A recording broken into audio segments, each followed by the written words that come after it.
Welcome back to another FPL deadline stream, this time at a Double Gameweek 25. We've got a Friday deadline once again. It will be a while until we have one of those normal Saturday ones in the early morning of the UK, but we've got over 2 hours left to lock in our teams, optimize our Double Gameweek 25 squads, and we did get an announcement for a future Double Gameweek, which I will cover in this video, and I was preparing some graphics for some injury updates that we got this morning, so I'll be showing you that very soon, and also dissecting a few changes potentially from my team selection. Really, the only key difference is that Ndiaye has gone from first on my bench to last because he will miss the next couple of weeks of action, as I'll show you very soon. He is red flagged now and will miss the Crystal Palace and Man United games. A big blow for Everton. Hopefully he recovers very soon. And Cody Gakpo is another one who is doubtful for that plum fixture against Wolves at home. It's good to see some of you here.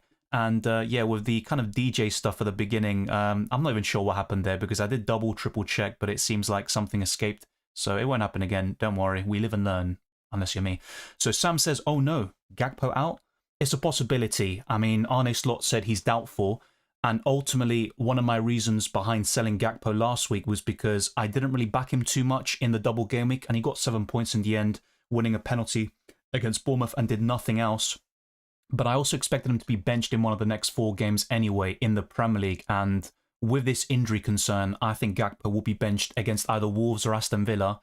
At the moment, I think he won't start against Wolves, which would be a very big shame. I think that was the fixture where I was backing him to do very well, actually. Easy99 says, finally activating the assistant manager, buying the manager first or player first, how you do it, and buying manager is part of the budget in the bank. That's all covered in my recent videos, like the assistant manager live stream a couple of weeks ago, and the chip strategy guide, but I'll probably go through it again and show you the slide so you can visualize it and I can talk through anything you're unsure about. But essentially, when you first select the assistant manager, you are not using a single transfer. You're basically just activating the chip, but what you want to do is ensure you're settled on your choice of manager/team. So if you want to go for Arne Slot, stick with him, because if you decide, oh, you know what, I want to switch to Emery after confirming the chip and actually finalizing the move, then you'll actually end up making a transfer by making the switch even before the deadline. So all of that will be covered later in this stream. Hall, Robinson, Colwill start 1. I'd go for Robinson. Sanindra says, hey Dylan, I've got Ndiaye who's injured and Joao Pedro, Hall, Greaves in the bench. So is it worth taking a -4 to sell Gordon to Kluivert, Nwaneri and Ndiaye to any 7.7 million striker? If so, who? Well, my favourite long-term forwards would be Chris Wood and Matheus Cunha. Both of them are ideal for blank Gameweek 29, but I don't think it's the best time to buy either player right now. So I'm not that fussed about replacing Ndiaye for the time being, which I discussed as well in yesterday's team selection video. I'd rather do Gordon to Kluivert, but we did get the announcement of Newcastle doubling in Gameweek 32, which will also be covered in a little while. So yeah, I'd probably stick with that one. In terms of, yeah, Joao Pedro, Juan, Greaves on the bench, that's absolutely fine. I'm not really... I wouldn't really start any of them. I mean, this week, Joao Pedro and Ndiaye obviously makes sense, but yeah, like I said with the forwards, I mean, Chris Wood can still do well in these tougher fixtures, but I think the best time to buy him is actually Gameweek 29. He's a case of holding if you've got him, but I don't think it's the best purchase right now over the next couple of weeks. The same goes for Matheus Cunha, who's probably more of a worthwhile purchase and investment in Gameweek 27. Should I get Marlin or a Bournemouth mid? I'd go for a Bournemouth midfielder. Kluivert's my favourite. He actually replied to somebody on Instagram, I think, saying that he's going to be available and play, despite the fact that he's actually going to have a child, so congratulations to him. Yeah, it looks like he's going to play against Southampton. That's true, and it was confirmed earlier that he can play, says Preka. That's in relation to Ollie Watkins. I wouldn't trust Watkins, but I might get rid of Gakpo. Well, Watkins is a nice 1-week punt, but beyond Gameweek 25, I'm not a huge fan of Ollie Watkins in FPL. Starting 11 says El Parcero del Fantasy, Pickford, Gabriel, Munoz, Trent, Kirkes, Ahmad, Salah, Palmer, Rogers, Kluivert, Isak. Very solid stuff. You've got your Liverpool double up. Yeah, you've got Salah and Trent. I mean, that's probably enough anyway, to be fair, especially with Gakpo potentially missing the first game of that double game week. Arne Slot looks very appealing this week, but as you saw with that 98th minute equaliser by Tarkowski, it can all swing the other way, and those that went for David Moyes will be buzzing, and maybe that switch to Emery will work very well, but I'm still of the opinion that Slot is a superior option to Unai Emery, and I think Liverpool will get the win at Villa Park. But I did say, actually, last week, I thought Liverpool would drop points in the Merseyside derby. So you probably would have said, why don't you just go for David Moyes? Well, because I backed them to reach the Carabao Cup final, and I've back-to-back double game weeks, which has happened. So that does save me a transfer in the process. But yeah, I do back Liverpool to win both games in game week 25. Bench Fabianski, Robinson, Pedro and Ndiaye. Yeah, solid squad. You could arguably start Robinson, but with the defenders you've got, I don't really blame you for benching him. Festus says, yeah, they have been, but Emery just said Watkins is available, and I'm hoping Emery gets bonus on them if I go with him. I'll get into your questions very shortly, and I do appreciate those coming in, but what I want to do first, since I was working on these graphics in the meantime, so let's go to the injury section here. So the Ndiaye one is first. I covered the first segment in yesterday's video. Straight after the game, David Moyes provided an update, but the latest we got today, it doesn't look good, and that is what David Moyes said. He's got a, Jesus, my eyesight is terrible. A medial ligament injury. It's not looking great. Not sure how long it will be. It will certainly be a few weeks. So yeah, he is ruled out, and I'm going to let it play out whilst it covers other injuries like Cody Gakpo, for those who aren't aware. He is a major doubt for the Wolves game, and this is what Arne Slot said. Cody Gakpo is a bit of a doubt to face Wolves. Let's wait to see how he is today. I had to take him off because of an injury. He got a knock, so that is a good opportunity, I think, to start Diogo Jota or perhaps go in a different direction. But Cody Gakpo, is he going to start against Wolves? I'm of the opinion that he won't. And even if he does, which would be great news for those who own him, of course, I just don't really see him starting both games in Double Game Week 25. These are some updates by Mikel Arteta on Havertz, who is ruled out for the season. That's pretty much all you need to know. He was trying to block a shot in training in Dubai. It was a set-piece drill, and he got injured for the entire season. Kind of sums up Arsenal's luck right now. And Bukayo Saka is not going to return anytime soon. But there was a report yesterday which indicated that both Martinelli and Saka could return in mid-March, maybe towards the end of next month. So we're talking about 5 to 6 weeks there. But I hope Arsenal don't rush both of them back, because that could really dent their progression in the long term. Next up is Manuel Akanji, who is ruled out for 10 weeks. That was confirmed by Guardiola today. And with Grealish, he said the injury isn't as bad as Akanji. I don't know if he'll be ready tomorrow. I don't think he will be, but we will assess him in the next hours. Day to day, Gonzalez is getting better. He will also be assessed in a few hours. He picked up that injury on his debut against Leyton Orient in the FA Cup, but it looks like he's making some steady progress there. Moving on to Newcastle. So Gordon, Botman and Byrne were the kind of players really highlighted here.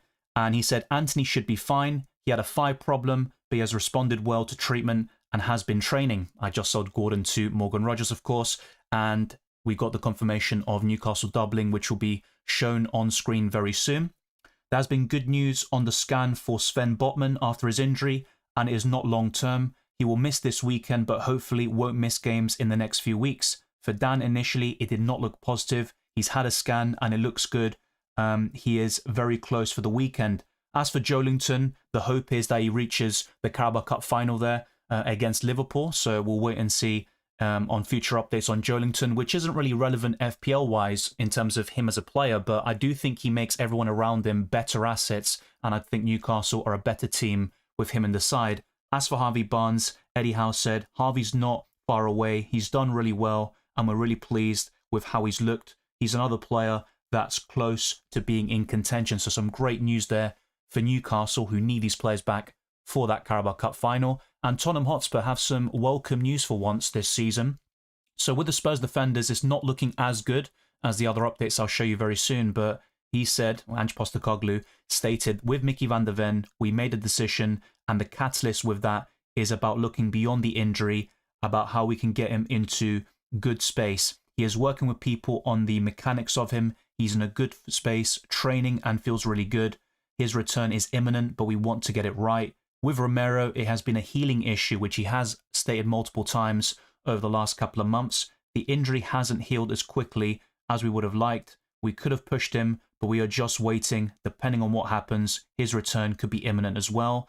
And as for other injury news, he says, so on the injury front, it is good to have players back because it raises the quality of our training. Vicario, yes, trained really well. James Maddison is good to go. We've had Destiny Odogi, also Odobert and Brennan Johnson training with the group. They are in a good place, so rejoice, any Tottenham fans watching this stream as well. As for Aston Villa, this would have been very important for those looking to invest in their assets such as Ollie Watkins. Unai Emery said, still out for tomorrow are Matty Cash, Pau Torres, Ezri Konsa, Andre Onana and Ross Barkley. Tyrone Mings and Ollie Watkins have trained this morning with the group and they are in the squad. So, wait, let's just double check. Yeah, okay, I stated it correctly. I didn't want to get the Ross Barkley one wrong.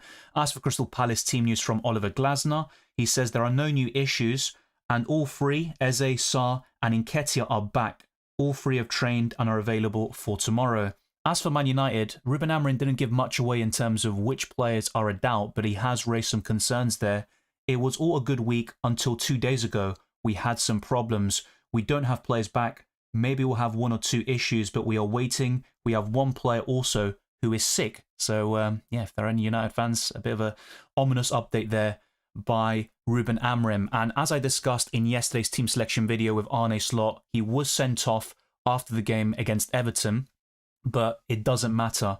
Even if your chosen manager gets booked or sent off or gets sacked, it doesn't have any bearing on their FPL points. It's about the chosen team. So instead of investing in Slot, you're actually investing in Liverpool, and their results is what matters most. If they win, draw, lose, get table bonus. Of course, in the case of Liverpool, that won't be the case. Scoring a goal gives you 1 point and getting a clean sheet gives you 2 points. All of that has been covered over the last couple of weeks, but if you are still unsure, I could go through some graphics I made during that time just to refresh your memories or get everyone up to speed. But let's talk about some Double Gameweek announcements and all of that jazz, which is very important. So Double Gameweek 32 was announced today. Newcastle would have 2 home games against Man United and Crystal Palace, whilst Crystal Palace themselves would have 2 away games against Man City and Newcastle. So that was announced, and this picture and tweet is obviously courtesy of All About FPL.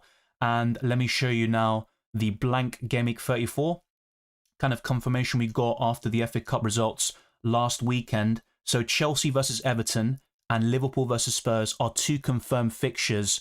With that elimination of Liverpool at the hands of Plymouth Argyle, that has really opened up blank Gameweek 34, and I don't think the free hit looks as appealing for that Gameweek as it would have done a couple of weeks ago. So maybe using it in blank Gameweek 29 or Double Gameweek 33 could be an even better play, which is kind of some things I discussed in my chip strategy guide, but of course that was recorded before the FA Cup matches. So hopefully this has been useful to you, and there are even more injury updates happening as we speak. If you go to the Premier League website, you can have a look for them yourself, and if there are any others you're unsure about, I can also cover them in this video. But let's go back to my team, and yes, I have made 1 transfer. I sold well done, Dylan.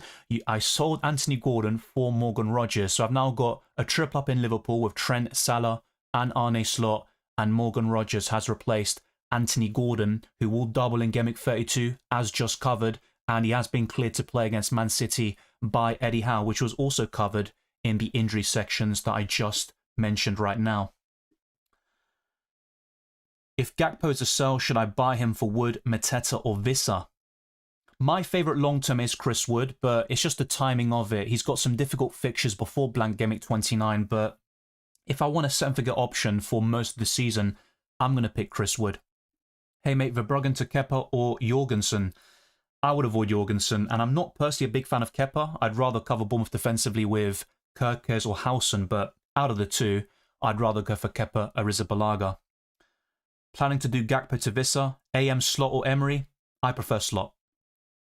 Can't afford Slot, I have to go with Emery. That could be a blessing in disguise for you, and the ceiling is certainly higher with Unai Emery. We saw it in action between David Moyes and Arne Slot this weekend, and yeah, the fact that Everton got that late equaliser and you saw the table bonus that Everton got from it, it's absolutely massive if it goes your way.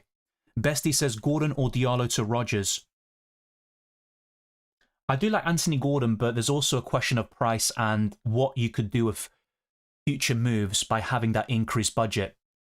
So from that perspective, I'd probably favour selling Gordon, but having said that, if you are looking to free hit in Gameweek 29, or having Gordon won't be an issue for you, you've already got a double Gameweek 32 player in action, and that could really work in your favour. And Anthony Gordon will score more points than Amad Diallo. Man United are really inconsistent, so it does come down to some context of your team, but I think in most cases, I would probably stick with Amad Diallo right now and sell Anthony Gordon, but it is all team dependent. Dryhill says, afternoon, mate. I got benching headaches. Mbumo, Kluivert, Salah, Palmer, Rogers, Wood, Isak, and Vissa. Who do I bench? Yeah. And just for reference, by the way, I know you're probably just giving context of your team, but never ever consider benching Salah. And of course, in a double game week, it goes without saying. From these players, it's tough. I'm not going to lie to you, but I would consider benching a Brentford asset, either Vissa or Mbumo. It's literally 50-50. I'd probably say bench Vissa. That could go the other way, but Brentford have a terrible away record, and even at home recently, they've been a bit shaky. So, yeah, I'm not completely against benching one of them, actually. So, yeah, just be mindful of spamming and stuff like that. Just try to be patient. I will answer your questions, but, yeah, let's chill a little bit. Why is Gakpo a sell? I didn't say he's a sell personally, but he is doubtful for the first game. If you rewind the stream, I literally just covered all the injury updates, or most of the key ones, and Gakpo was one of them, but... it looks like he's got a knock. It's nothing serious. I don't think he starts both games in Double Game Week 25, though. Jose the Special Mo says, hi, Dylan. Which one to bench? Isak, Wood, Gakpo? I'd still start Gakpo, but I completely understand your question. Isak is in my top 10 captaincy options, and that's kind of contentious in itself, but out of these three, I'd probably bench Chris Wood. The thing is, if I knew for sure that Gakpo was benched against Wolves, which is my prediction, I'd probably lean towards benching him, actually, despite having the double gimmick on paper. But I'd definitely start Isak here against Man City. I think I'd say bench Chris Wood, which could definitely go wrong for you. Will Watkins play? Yes, I just covered his injury update, and Unai Emery said that he was in training, so that's very positive news for Watkins and Tyrone Mings. 2 massive boosts there for Aston Villa. Preston Remedios says, use AM on Amrim in Gimmick 30 and change to Newcastle man in Gimmick 32. That's a solid strategy. It's just you are banking a lot on United, who are very inconsistent, but that's the point of it. It's a high risk, high reward play, which can definitely work in your favour, but yeah, there's definitely an element of risk to it. I've been much more conservative with my play, going for Arne Slot. Kalu says, start 2 from Vissa, Gakpo and Kluivert. I'd start Kluivert and Gakpo. Ezequiel Escobar says, comprar Watkins por Isak o Gakpo. Te digo la verdad, no creo que Gakpo va a jugar en contra Wolves, que para mí era el partido donde Gakpo tenía muy buenas chances de anotar un gol. Te digo la verdad, prefiero vender a Gakpo por Oli Watkins y quizás puedes comprar a Arne Slot como tu asistente, pero también depende de tu equipo y el contexto. Hi, Moyes, Hall, Amad, Ndiaye to Emery, Disasi, Trossard, Vissa -4. I get the logic of your moves, and they are some very good purchases. I would not recommend any Aston Villa defender. I will show you my predictions very soon. For those that haven't seen it, I did cover them in my trans tips and wildcard videos. I am backing Ipswich to score in that game, and against Liverpool, it goes without saying. I think Liverpool will win that game, and even if they don't, I just don't see them failing to score.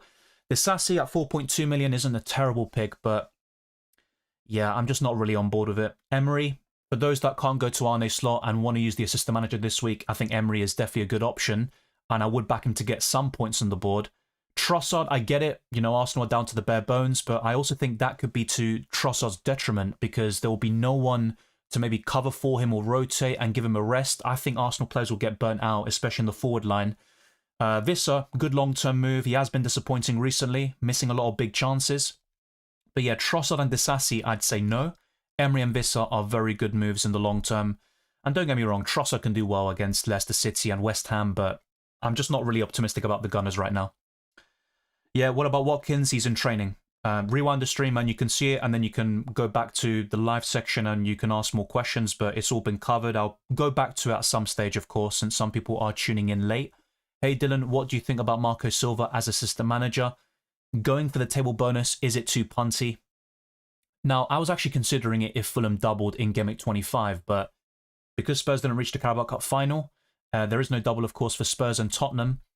I'm not really a big fan of it, but I understand your play, and I might move Arne Slot to Eddie Howe next week if Newcastle lose to Man City and drop 5 places or lower in the Premier League table compared to Nottingham Forest, their opponent in Game Week 26. So it's quite similar to your play, in fact, but I'd rather just go for Emery or Slot in this case since they've got a double game week, and my preference is Arne Slot. Welcome, FPL Kevy. Hopefully you're well as well. Play Mateta versus Everton or Vissa versus West Ham. Well, Everton are in good form, but so is Mateta. I would favour the form man and go for Mateta here. I am backing a 1-1 draw right now. Bit of a spoiler alert for those who haven't seen my predictions yet, but yeah, Mateta for me. Hi mate, should I sell Wood, Isak or Gakpo for Watkins? Cheers. Yeah, I was asked this in Spanish as well, and I actually said, I mean, they asked only Isak and Gakpo. I'd rather sell Gakpo with my assumption that Gakpo won't start against Wolves. And even if he does, and he's got a very high ceiling against them, I don't expect him to start both games in 25. So that would be my play if you really want Watkins, and then that opens up the opportunity for you to go for Arne Slot as your assistant manager perhaps. MSB10 says, hi Dylan, Gordon and Ndiaye to Kluivert and Wood. Yeah, good long-term moves. As I've said before with Chris Wood, I think the best time to buy him is blank Gameweek 29, but he can still do well against City, Arsenal, Fulham, etc. Bench Gakpo and Mbumo. I'd bench Mbumo just in case Gakpo starts against Wolves. That was always the fixture I looked at and thought, if he starts, I think he can get a goal and an assist, or a double-digit haul. Would you sell Gakpo and play Wood with AM Slot, or keep AM for Howe in 31-33? That is a good question, and to be fair, you don't need to go for Eddie Howe in Gameweek 31. You can always go for somebody else. Someone mentioned Amrim, for example, and then switch to Eddie Howe in 32, but that's a very good play. You've also got potentially Guardiola around Gameweek 35, and then going into a potential double in 36. It all depends on how those land, but yeah, I'd probably save it for later in the season in this case, but it's a good one, a very good question. I think both strategies are viable. Chris Wood is a great long-term replacement for Gakpo. Yeah, I think in this case I'd probably go for Slot, but it's really, really close because I do like that Eddie Howe pick that you just mentioned. That's a very good shout, actually. Isak, Gakpo, Wood, choose two. I'm getting this question quite a lot, it seems. I'd still go for Gakpo just in case he starts, and I would start Isak over Chris Wood, but whoever you bench there, there's going to be a headache. You might get some bench points ultimately. Emery or Watkins, that is a good question. I prefer Emery out of the two, but there's a lot of context, and it's not as simple as comparing a manager and a player. It also depends on how does that impact your other moves going forward, and also for Gameweek 25. But in isolation, I do prefer Emery. Yeah, Mateta blank soon, that is true, but you might have the free hit in your back pocket, which you can use in Gameweek 29. And remember, that could be very useful in actually buying Erling Haaland and selling Salah for one Gameweek only, then having Salah for your team for the rest of the season. And also, Mateta will double in Gameweek 32, which was just covered early in this video. And Man City away is not a terrible fixture. In fact, I think it's a very good one for attackers. Replace Ndiaye with Watkins for -4? Yes, I'd go for it. ENG, Amon Kibet says two options. Sell Gakpo for a -4 and get Slot, or keep Gakpo and get Emery. I'd go for the Emery route, prevent the -4 hit and keep Gakpo.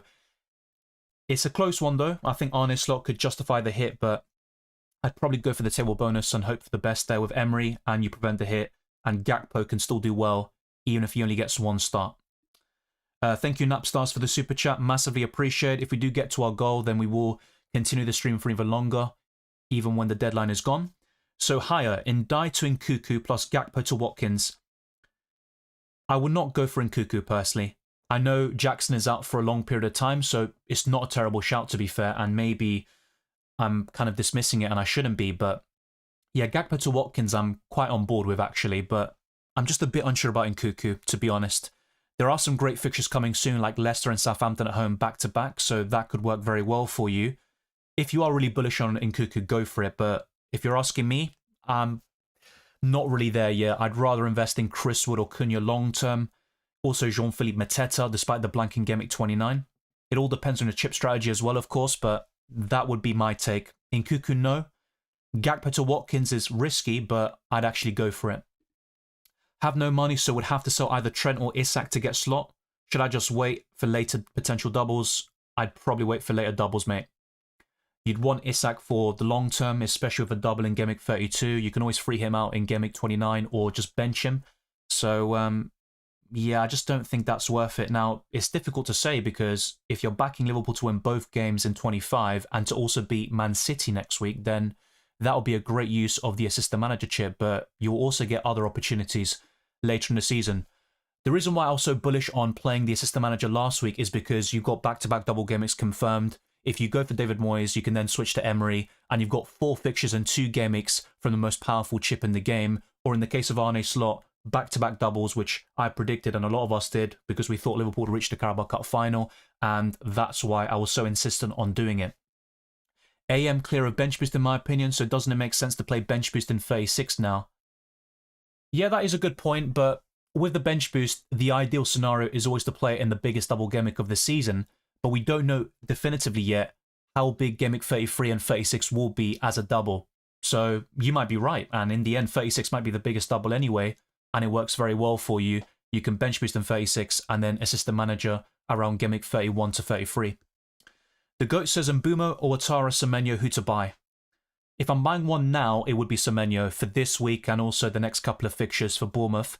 Mbumo is a long-term set-and-forget option. I do like him. And Dango's a punt. He's a very good option playing up front whilst Evanilson is out, which is probably until March/April. But I would rather go for Kluivert and Semenyo over Dango or Ouattara. Baraf says Gakpo to Cunha or any other forwards in Game Week 26 to avoid free hit in 29.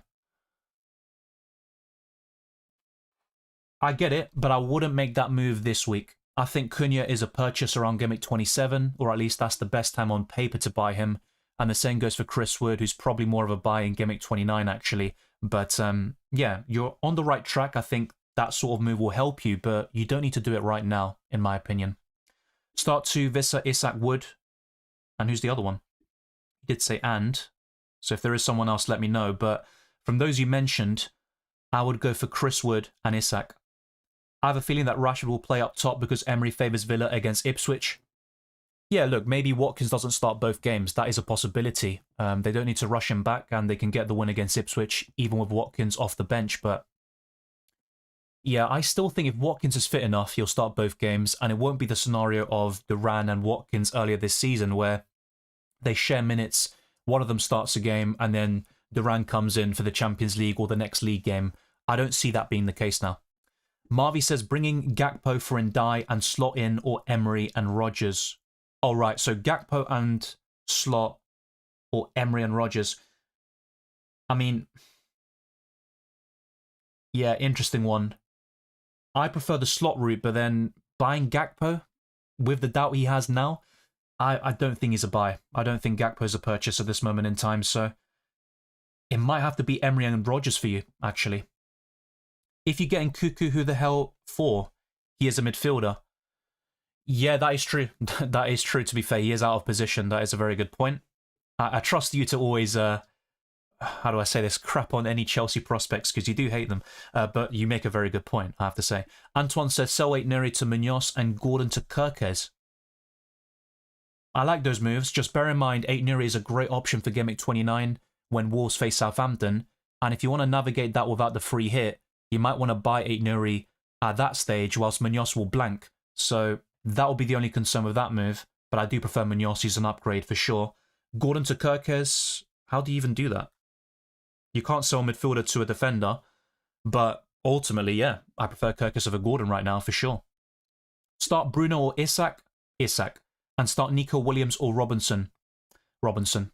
All right, let's actually go through some different slides. Let me just go through one more question for now by Richard Milichip. Thank you to those that liked the video, by the way. It's massively appreciated. Keep on plugging away at the likes. Let's get this to over 200. And we are getting very close towards 32,000 subscribers. By the Tuesday deadline stream for UCL Fantasy, we will reach that goal. So thank you very much to those that have supported the channel. So Richard says, could Palace or Newcastle also double in 33? Well, they've actually confirmed it for Game Week 32, mate, which was covered at the beginning. I'll go back to it very soon so you can see it on screen. If so, is Asman on Howe or Glasner viable across the double-double and save bench boost for double Game Week 36? So yeah, Palace Newcastle should double in 32. I don't see them also doubling in 33, but if I'm wrong about that, correct me in the live chat. I've only just seen, literally, I got home, I saw the announcement of the double Game Week in 32, and I made the graphics for the stream. In preparation for the video you're seeing right now. But I do think it's viable to save the assistant manager for this Game Week 31 to 33 period, and you could also use it around Game Week 32, of course, if not later in the campaign around Game Week 35/36. Of course, the main focus there would be a potential double Game Week 36, but that is definitely going to be a very popular question, especially for those who have no chip activated this week and might be tempted to play the assistant manager on Unai Emery or Arne Slot. But I have to say, Eddie Howe later in the season or Oliver Glasner are very enticing options, to say the least. So let's actually go first to...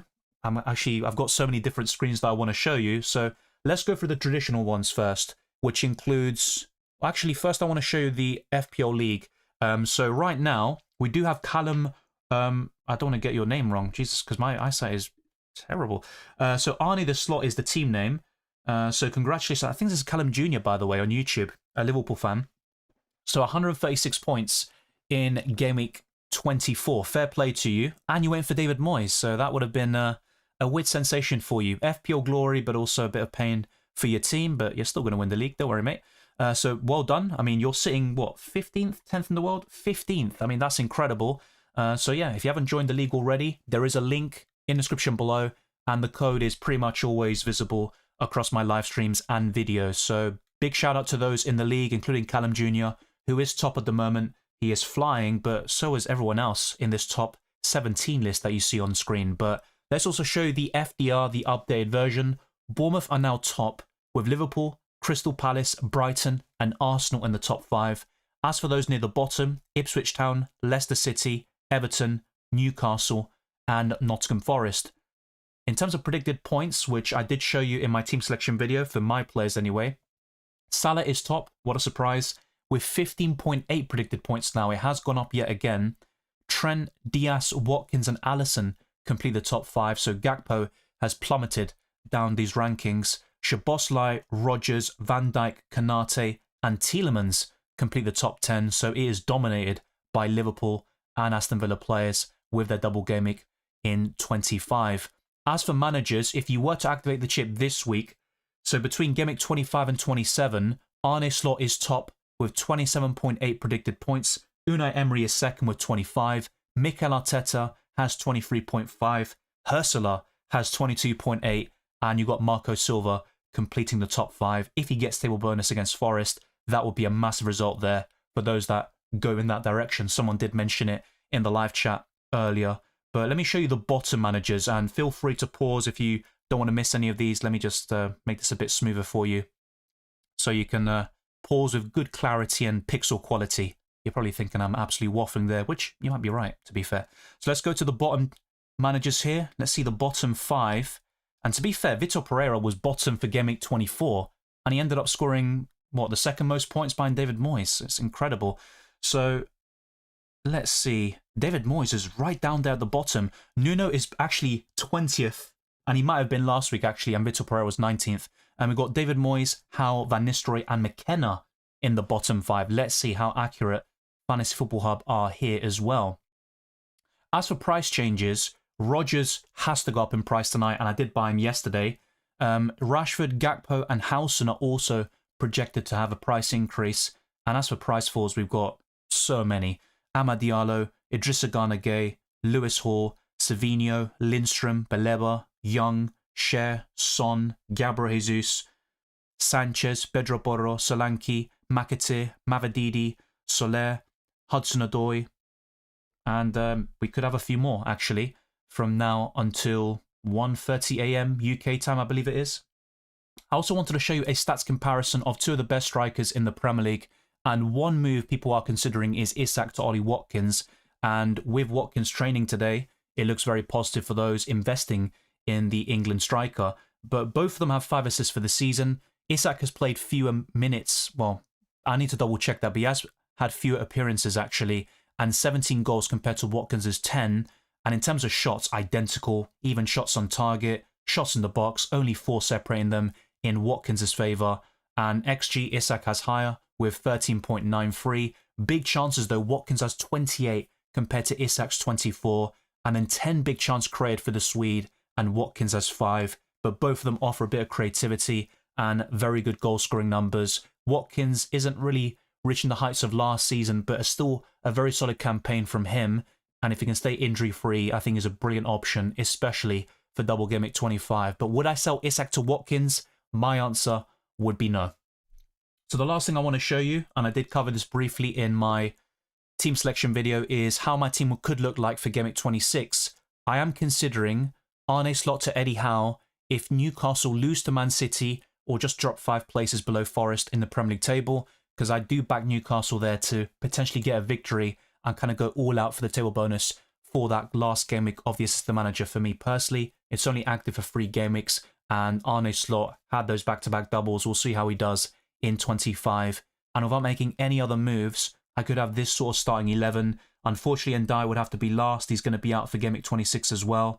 It's not looking too good, but Mikolenko would probably be first on the bench, and maybe I take a -4 hit and bolster my starting 11. But Veltman away to Southampton isn't the worst, to be fair, looking at the bright side. But let's see if he can finally get me some FPL points. And what about FPL Challenge, you might say? Well, here it is. Don't worry.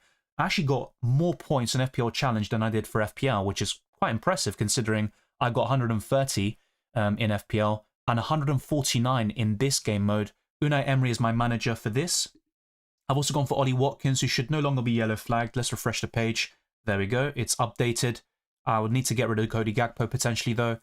So there is a few tweaks to potentially be had. But I've gone for Emi Martinez, Trent, Gabriel, Van Dijk, Palmer, Salah as my captain. Who am I going to captain? It's definitely going to be Salah. Rodgers, Kluivert, Gakpo, Watkins and Emery. That is my squad. And basically the challenges for the next couple of weeks are basically just having an assistant manager and a certain amount of players. But that is all covered. I mean, what's that? 4, 8, 10. I mean, that's amazing. My quick maths. No, it's not. Let's go back to my team for now. But very shortly, I'll go for some different slides. Some of you might be asking about the assistant manager again, so that might be worth covering one more time. I think Gakpo will start one game in Game Week 25, but my prediction is he won't start against Wolves, which is the one you really want him for. Sell Gordon or Ahmad to Semenyo Kluivert. I was asked this earlier, and my answer was basically, in most cases, I'd sell Gordon because it gives you a lot more money to play with in terms of future moves. And with Gordon, you might not be prepared to bench him in 29, or you would need that midfielder in place if you want to navigate blank Game Week 29 without the free hit. But it is team dependent. For example, if you've got a lot of money in the bank, or it doesn't really impact future moves by selling Amad Diallo instead, yeah, in that sort of case, I think keeping Gordon is absolutely fine. I think he could do very well against City this weekend, by the way. So I'm kind of expecting him to haul at the Etihad. But if you're asking me, I'd probably sell Gordon in a lot of scenarios, yeah. Sanchez will not start. This was confirmed by Maresca, saying that Jorgensen is now the number 1. Should I do Isak to Watkins -4? As I just said a few minutes ago, mate, I wouldn't sell him. And for a -4 hit, definitely not. Gordon to Dango or Gordon to Nwaneri? Yeah, look, Nwaneri was very close to making my best wildcard team, but I'd rather go for Dango or Ouattara out of the 2. Which 2 of these 3 would Visser Isak? I would bench Visser, as mentioned earlier. Good evening, Lager. And by the way, thank you for moderating the chat. Massively appreciated. Twister Parky as well. Would you do Ndiaye to Watkins or Gordon to Rodgers for a -4 hit? I'd actually do Ndiaye to Watkins. Ndiaye is out for several weeks. Ollie Watkins is a very good punt. I wish I had the money to do Ndiaye to Watkins.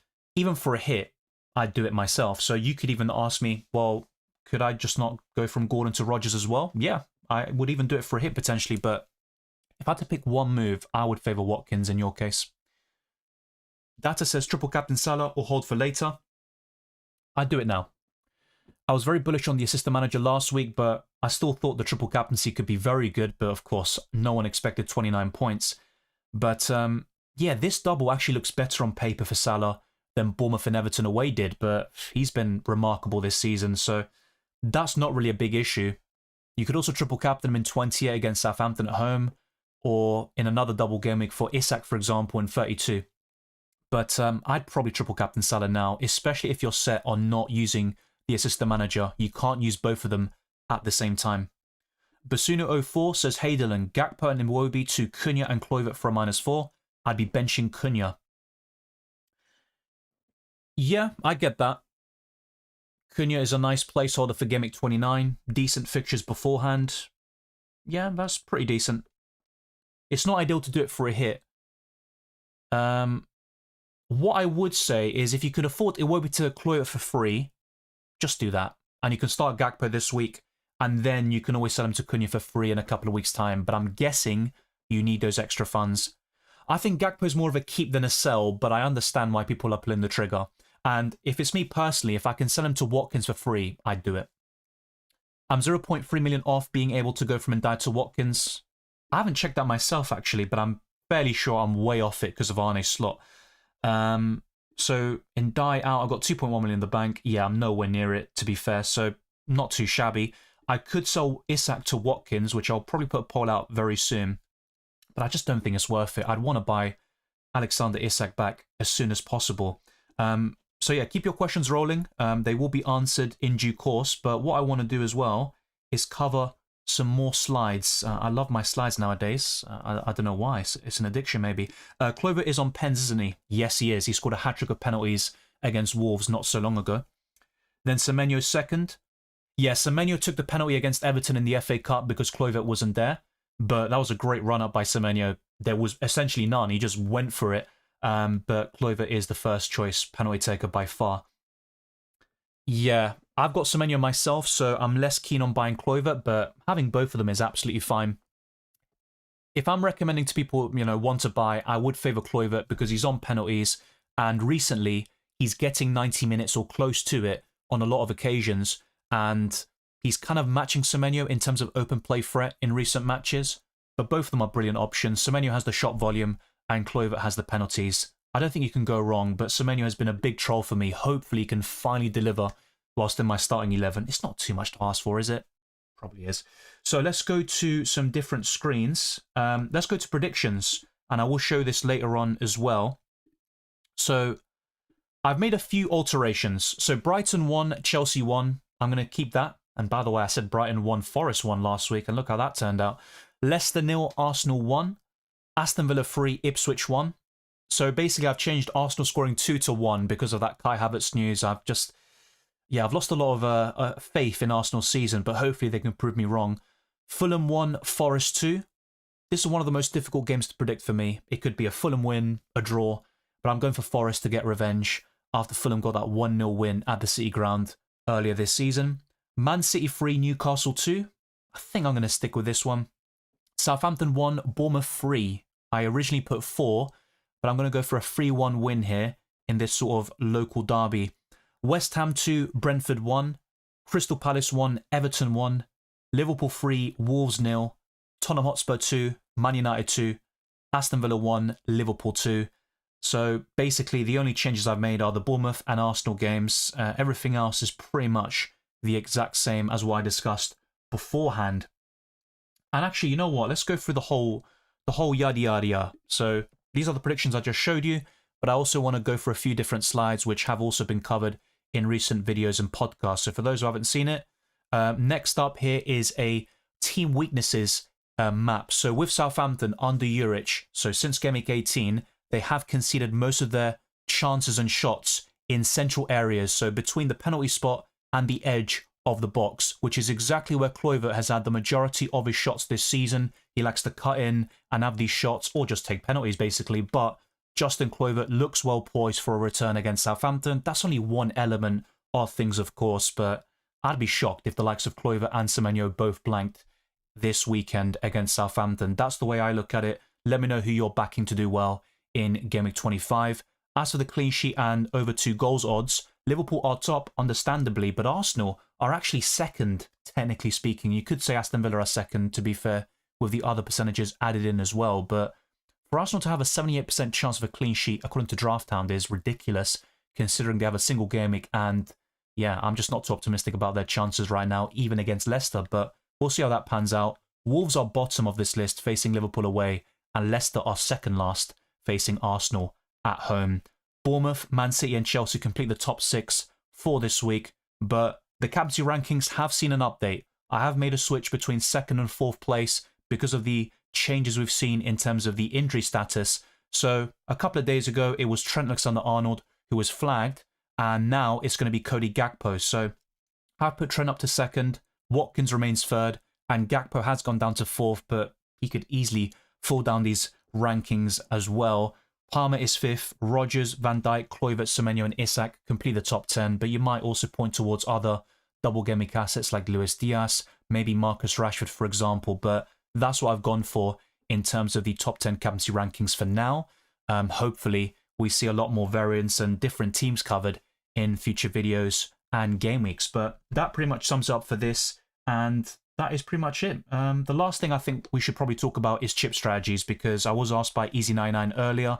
So some of this will technically be out of date, because there is obviously Double Gameweek 32 to bear in mind, and with Blank Gameweek 34, things have changed a little bit. So what I want to do is actually skip ahead to the Assistant Manager section. So for those who aren't aware, the Assistant Manager chip is all about the chosen team's performance. If we just go back to this, I'm not pausing it very well. If your manager gets sent off or leaves the club, it won't affect your FPL points. All Premier League coaches cost between 0.5 million and 1.5 million. There are no price changes. The chip doesn't replace a player. You need money in the bank to add the Assistant Manager to your team.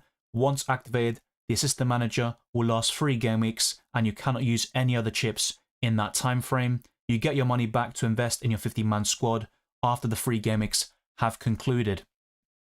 So the next kind of points to talk about: you can't captain this Assistant Manager. It is irreversible once confirmed, but people are finding some difficulty because it will say pending. If you click the chip and it says active, it will say pending. You need to confirm it, pick a manager, and make the transfer, but it actually doesn't use one of your transfers, which is covered in this section as well. So although your first selection won't use up any free transfers, subsequent changes will. If you pick Arne Slot now, before the deadline, and you confirm it, and then decide, you know what, I want to go to Emery, that will actually result in a transfer, potentially even a -4 hit being taken, but not your original pick. 3 players per team extends to the Assistant Manager as well. You can't have Gakpo, Salah, Trent, and Arne Slot at the same time. You need to get rid of one of them. If your chosen manager faces a club ranked at least 5 places higher in the Premier League table, you get extra points for a win or draw. If the manager qualifies for the table bonus at the start of the game week, they will remain eligible, which is very crucial. I'm actually looking at Eddie Howe next week against Forest if that is the case. So as for the point system, a win gives you 6 points for a manager. A victory, a draw is 3 points. A loss gives you nothing. Each goal scored results in 1 point allocated, and a clean sheet gives you 2 points. And as we saw with David Moyes, he got a draw against Arne Slot on Wednesday night. That gave him 5 extra points, which is a massive boost, and a win results in 10 extra points. So that would be 16 for a win with a table bonus, and with a draw, you get 8 points for a draw, which is more than Arne Slot would get for a victory, which is simply ridiculous. So that is basically it. Hopefully Easy99 and those that are unsure about how the Assistant Manager works know how it does now, and if you want to pull the trigger, feel free to do so. Emery is a good pick. My preference remains with Arne Slot, but you saw David Moyes, what he did last week, 7 more points than Arne Slot. Let's see if we see something similar with the Spaniard, Unai Emery. But let's go back to my team and your questions. I'm sure there are even more coming in as we speak. Bench 1, Wood, Isak or Gakpo? I've seen this question a lot, to be fair, but I understand it. From these 3, I'd bench Chris Wood reluctantly. Triple captain Salah or Assistant Manager Arne Slot? This week I'd go for Salah, but as I've said in my recent videos, I don't expect Salah to better what he did in Game Week 24, to be quite honest with you. I mean, if he was to do that, I mean, that'd be simply ridiculous. But look, if you went for triple captain Salah now and he got 15-20 points, I'd be very happy with that. Yeah, that's fair enough, Sahil. I completely understand that. And by the way, I think it was you who mentioned Elden Ring a couple of months ago. I'm kind of deep into that now, if I can even say that. But yeah, it's a good game. Better or Mikalenko, whom to start? I'd rather start Mikalenko, but Better has been in good form, to be fair. Thank you, Kuka. Good luck, mate. Bring in Boomer or Bournemouth mid? At this point in time, I'd rather go for a Bournemouth mid. They're also cheaper, great fixtures, and to be fair, Boomer has solid games as well, but I'd rather go for Kluivert or Semenyo. I think Kluivert is my favourite. Ndiaye is out, so we might as well go into that as well, since some people are joining late.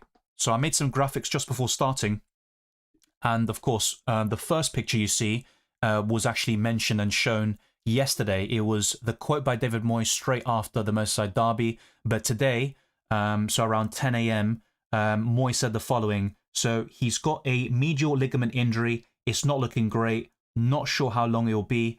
It will certainly be a few weeks. So yeah, Ndiaye is out. He is red flagged for a reason. Cody Gakpo is doubtful. So this is what Arne Slot said. Cody is a bit of a doubt.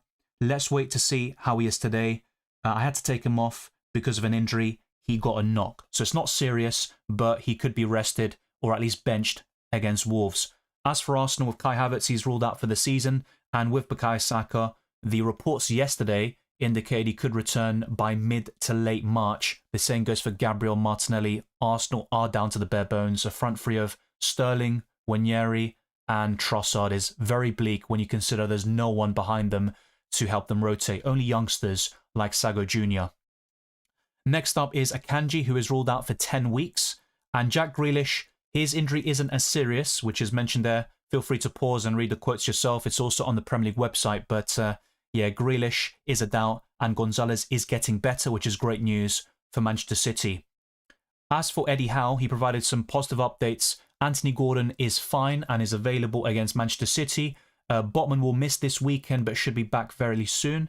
As for Dan Burn, it did not look positive. This is the bad news here. He's had a scan and it looks good. He is very close to the weekend. Oh, sorry. I read that wrong. Initially. Yeah, whatever, Dylan. You absolute plonker. No, it's all good news basically for Newcastle. Joelinton, the kind of hope there is he returns for the Carabao Cup final against Liverpool, and that would be a massive boost for Newcastle. And as for Harvey Barnes, he's another one who's not too far away, according to Eddie Howe. Next up is Ange Postecoglou. Very good news on most fronts. So with Romero, he did say it's a healing issue, and they're trying not to rush him back. With Mickey van der Ven, they made a decision. This is what Ange Postecoglou said. And that is looking beyond the injury about how we can get him into a good space. With the likes of Maddison, Odobert, Vicario, Udogie, and Johnson, they are all back in training. So massive boost there for Tottenham Hotspur. And just a few more to round off. There are some more that have come in since I've been streaming, but of course I can't produce magic and show them as well on screen. But with Unai Emery, some people have asked about Ollie Watkins today. So still out for tomorrow are Matty Cash, Pau Torres, Ezri Konsa, Andre Onana, and Ross Barkley. But Ollie Watkins and Tyrone Mings have trained this morning with the group and they are in the squad. So that's very good news there for Aston Villa. As for Glasner, he says Eze, Sarr, and Nketiah are back. All three have trained and are available for tomorrow. But with Ruben Amorim, he hasn't said who specifically, but it looks like there are a few fresh problems over the last 2 days, and there is one player in particular who is ill. And we actually got a double gimmick announcement, but before I show you that, just for those that maybe are unaware, with Arne Slot, he did get a red card after the game. I'm not sure if he'll be serving that touchline ban though. It seems like the Premier League deleted that post about the 2-match suspension, but yeah, either way, it doesn't matter in terms of FPL points. If you picked Arne Slot, you don't actually get impacted negatively, and he'll still score points for you, even if he isn't on the touchline. But let's go into blank game week 34 and double game week 32. So Newcastle will face Man United and Crystal Palace at home in 32, whilst Palace have 2 away games against Man City and Newcastle. And as for blank game week 34, after the FA Cup games last weekend, we have 2 confirmed fixtures now: Chelsea versus Everton and Liverpool versus Tottenham Hotspur. I'll cover this in more detail in future videos and podcasts, and also when we have a clearer picture after the next few FA Cup rounds, and then we can see how many teams will blank definitively in Game Week 34. But hopefully that has been helpful.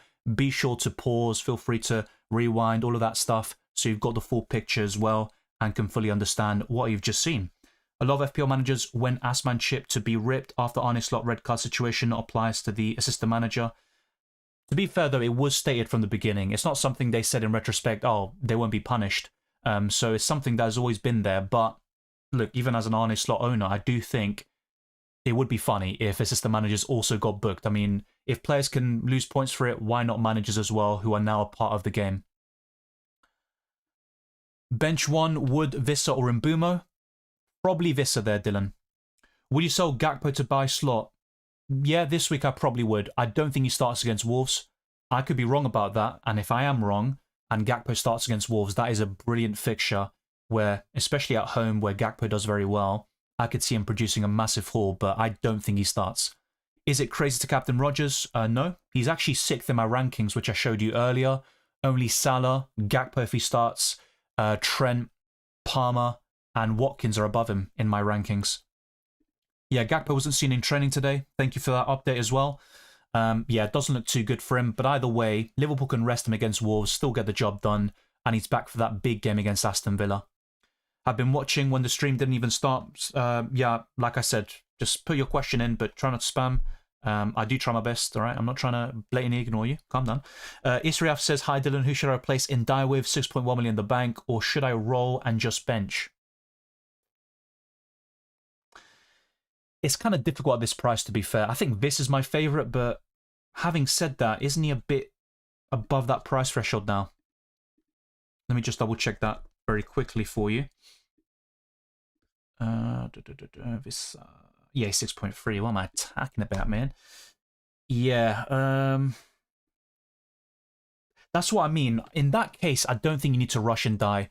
What you could do, for example, is Gordon to Rodgers if you want, get another double gameweek player, start 5 midfielders and go for 3 defenders, or even potentially 4 defenders and go for a 4-5-1 formation. But I don't think you need to sell and die. But if you really want a replacement, I think Jimenez is decent, but I think it's slim pickings right now. A lot of these options are doubtful or injured. So yeah, I'm not really too sure about this. I'd rather invest in the likes of Cunha and Wood, but they are more expensive, and ultimately that requires a downgrade elsewhere, and you don't need to rush Ndiaye out. He is a sell, but I think you've got bigger priorities elsewhere. But then again, I don't know the context of your team. Thank you, Keith, for moderating the chat. Yeah, Elden Ring is a very good game, but can be frustrating because it's so difficult. Yeah, but it is the easiest Souls game, or so I've heard. I haven't played all the others. Would you sell Gakpo to buy slot? Yes, as mentioned earlier. Liam Campbell says, hi Dylan, would you do Murphy to Bournemouth mid for a -4 or just play Murphy / Alanga? I would do Bournemouth... Sorry, I would do Murphy to a Bournemouth mid, yeah, for a hit. And Kluivert's my favourite. Weising says, sell Hall to Kirkes and start against Branthwaite Robinson. I'd start Kirkes over Branthwaite and I'd make the move, yeah. Suhas says, Gordon and Gakpo flagged. Yeah, and those injuries were covered, by the way. Gordon is available. Gakpo is doubtful. 1 free transfer. Should I get Rashford and Watkins for a -4? Watkins, yes. I would make that move even for Gakpo, but I'm not entirely sure about Rashford. He was highlighted as a 1-week punt, and I can show you that very quickly if you haven't seen my transcripts video. So I'm not going to basically rehash what I've said. You know, the video is there if you want to see the detailed analysis, but what you can see on screen is 11 highlighted players and managers, and you can see the buy, hold, sell, and skip sections on the top left-hand corner of your screen. So these are players I'd be recommending: Palmer, Kirkes, and drumroll, because I actually forgot who I put next. Yeah, Arne Slot is a purchase. So yeah, kind of simple stuff. You could argue he's more of a hold than a buy, but Rashford was actually in the latter segment of that video as a 1-week punt category, but I'm not a big fan of him beyond Game Week 25, to be honest. I'd rather go for Morgan Rodgers. If you don't have Rodgers, I'd go in that direction instead, Suhas. Bench Wanyeri, Kluivert, or Wood? I'd bench Wanyeri. And look, I really rate the kid. He's 17 years old. He's got so much potential. Whenever he cuts in, you pretty much know he's going to score, but I'd rather start Chris Wood and Kluivert for sure. Yeah. Ralph says bench one of Gakpo, Ahmad, or Eze. Well, Eze is available now, as covered before, but yeah, I think from these 3, I'd be tempted to bench Ahmad, which could be a mistake, but Path says AM chip is better to be used in 25 or 31 to 33. If you've got the triple captain, I'd use it on Salah this week. But if you don't, that is a very good question, and it's really, really fine margins that kind of separates the two. I would favour Gemic. I think I'd favour Gemic 25 still for the assistant manager, but it's really, really close. Yeah, that'll be my take on it. So if you've got the triple captain, use it on Salah this week and use the assistant manager later in the season. But if you've got no other chips, I think assistant manager now is a very decent play. So yeah, look, let me just discuss this one first, because you might be looking at Unai Emery and thinking he's a skip. So for those that have David Moyes or had him, moving to Emery is a good move. I'm not going to deny that. From my perspective though, I think they'll beat Ipswich Town but not keep a clean sheet. I've gone for 3-1 Aston Villa. And then it's Liverpool at home, and I'm backing Liverpool to win that game. If Emery was somehow able to get a bonus, table bonus, by getting a draw or win, that is going to be massive for you. But against Chelsea, the only way you can get table bonus from that game is if Emery loses both matches against Ipswich and Liverpool. So essentially, it could work in Game Week 26, but it backfires massively in 25. I'm just not a big fan of the Emery pick as your system manager. I do prefer Arne Slot, but he is still a solid pick, don't get me wrong. He's the second best for Game Week 25 for me. And those that went for David Moyes, I think it's a natural replacement to go for Unai Emery. And with Havertz, by the way, he was a skip. This was over a week ago. Unfortunately, he picked up the injury since I recorded that video and published it. So it looks like I jinxed him. Hopefully I haven't, but yeah, wouldn't be too surprised with that. So next up is the 1 week punt. And I did say Marcus Rashford, but it was Marco Asensio who looked very impressive off the bench against Tottenham Hotspur in that 2-1 victory in the FA Cup. But yeah, I think if you really want to go differential this week, Rashford is a decent play. But is he going to start both games? I don't think so. Aston Villa have so much depth in these attacking positions. They've got Marlon, Asensio, Rashford, Ramsey, Rodgers, who should start both games, by the way. But with the others, expect rotation. Now, could Rashford play up front with Ollie Watkins or even start a game up front over Watkins? Yeah, that is possible. But long-term, Watkins is the #1 striker. There's no disputing that. And Rashford is an auxiliary option on the left and in that striker role. But hopefully that does help you as well, the likes of Suhas who asked that question. And let's get back to your questions and comments. We've got over an hour left, and a lot of these graphics have kind of covered a lot of your questions maybe, but there are still more that are unanswered. Hi Dylan, play Mikalenko or Robinson? I play Robinson. Steven says, hi Dylan, what do you think of Mateta as a 4-week punt? Don't like Wood on Cunha's fixtures? I completely agree. I think Chris Wood is a great purchase in Game Week 29. I think beforehand he's more of a hold. As for Cunha, Game Week 27, 28 is probably the ideal time to purchase him. So yeah, Mateta. For the next 4 game weeks, I agree with you. I think he looks like a better option than Cunha and Chris Wood. Soldier Boy says, I have 5 free transfers. Should I do Semenyo to Kirkes? No. And either way, how do you even do that? Sell a midfielder for a defender? Or I'm guessing you'd sell Semenyo to someone else, free up that Bournemouth slot. I wouldn't do that personally, no. Set Y Theo says, hey Dylan, Gakpo to Vissa, no hit, then Emery AM. It's an interesting one with Gakpo. So someone else in the live stream earlier said that he wasn't spotted in training today. I'll have to double check that myself just to see the source. But yeah, with Gakpo, I still think he'll start one game in Game Week 25. But it is a big shame. I was really backing him to do well against Wolves.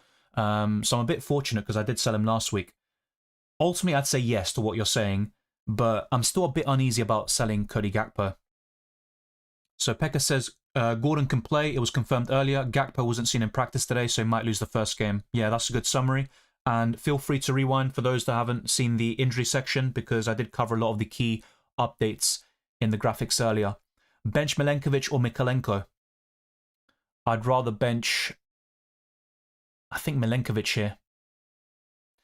Now, you might be asking, why would you recommend starting Robinson over Mikalenko but not Milenkovic? Because Robinson is 1 at home, and 2, he's got the assist for it. 10 assists for the season. He's a jammy bastard. So, yeah, I do like Robinson. If Assistant Manager is not played this week, when is the next best time? Game Week 31 to 33. So Newcastle and Palace will double in Game Week 32. You can go for any manager you want in 31, but maybe just from the get-go, just pick Oliver Glasner or Eddie Howe. So that's the next best opportunity. Triple Captain Salah or Assistant Manager Arne Slot? This week, I'd favour Salah, Triple Captain. Last week, I still hold my hands up. I was very in the camp of Arne Slot because you got back-to-back double game weeks. And at the time, we didn't know that for sure in terms of Slot having those back-to-back doubles, but we all kind of anticipated it because it depended on the Carabao Cup results, yada, yada, yada. But it would be Salah for me. Prince Izzy says, if I use the AM today, who is the best manager for the next game weeks? For me, it'd be Slot in 25, potentially Eddie Howe in 26 if Newcastle are 5 places or lower than Nottingham Forest by the time Game Week 26 begins. But even Slot over the next 3, just keeping him until 27 is fine. What do you think, selling Gakpo for Vissa or sell Murphy for Ouattara and bench Gakpo?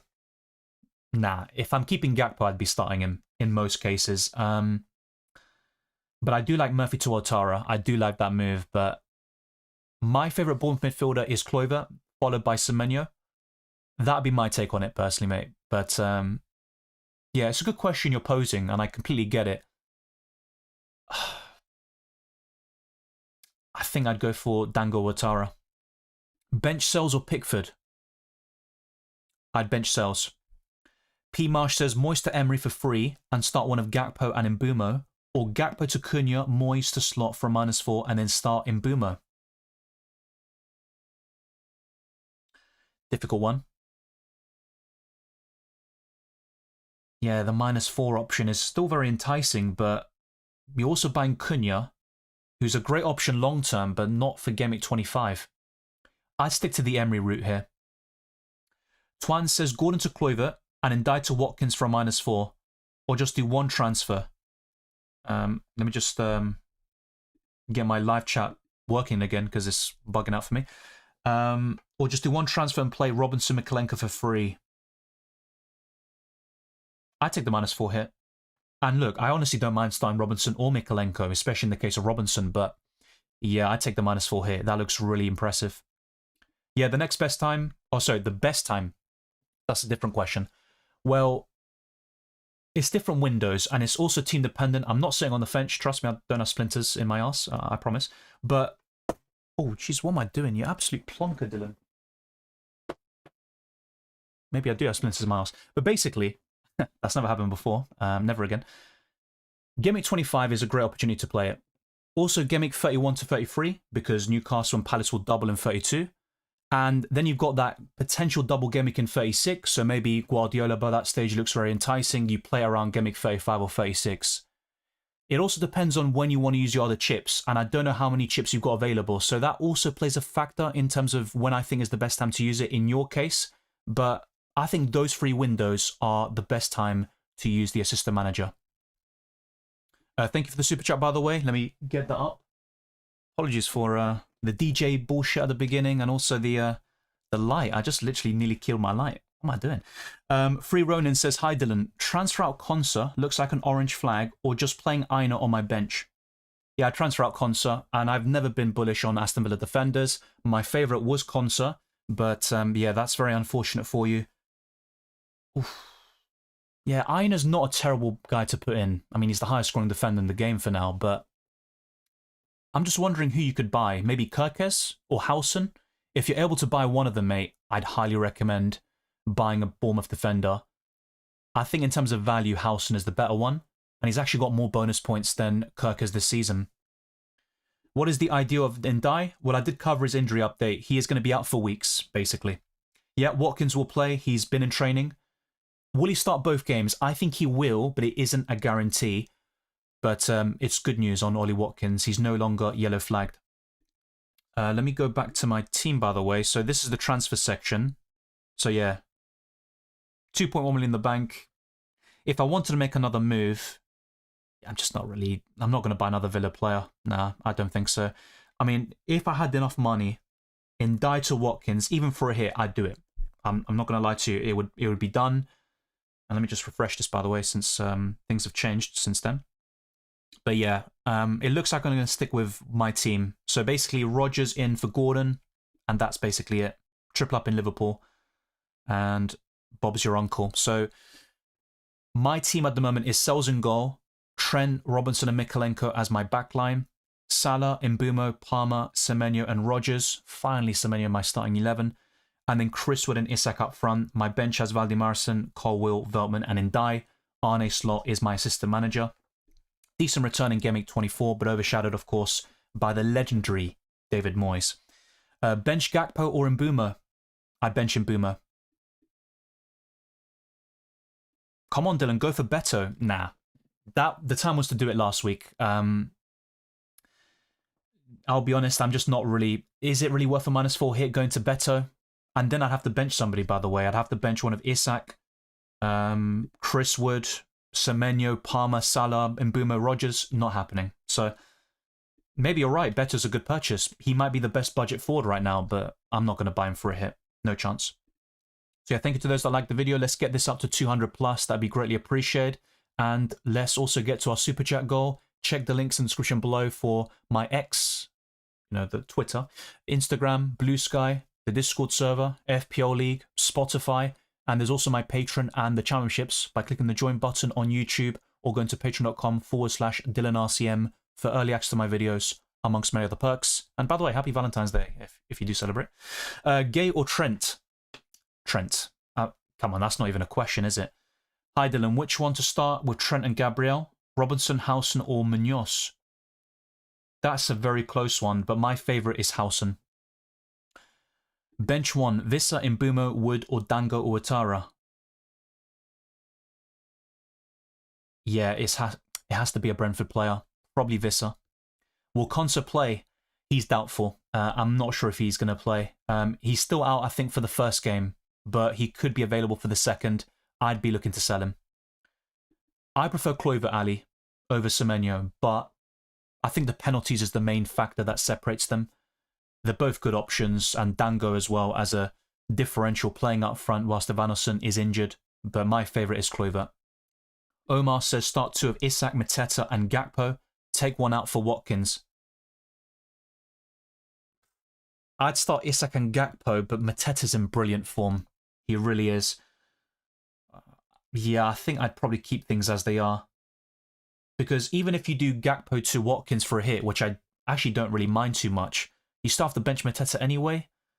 Yeah, I wouldn't take a hit in your case. Harry says, should I bench Ahmad or Joao Pedro? Yeah, I'd rather bench Joao Pedro, but he's also a weird one to predict. He might end up hauling against Chelsea. I mean, look at his returns this season. Double-digit against Man United, goals against Arsenal in both matches. But yeah, that's probably the way I'd go about it. Will we sell Gakpo for Vissa or Wood? Long term, I prefer Chris Wood, but in terms of the timing, Vissa has better fixtures over the next 4. Should I AM Slot or Emery? I prefer Slot. Ashwin says Gibbs White to Dango, Semenyo, Kluivert and bench Gakpo, or Gakpo to Watkins and some 4.9 million mid for a -4. Maybe Wanyeri for you. He's basically going to start every game for Arsenal. That could be a decent play.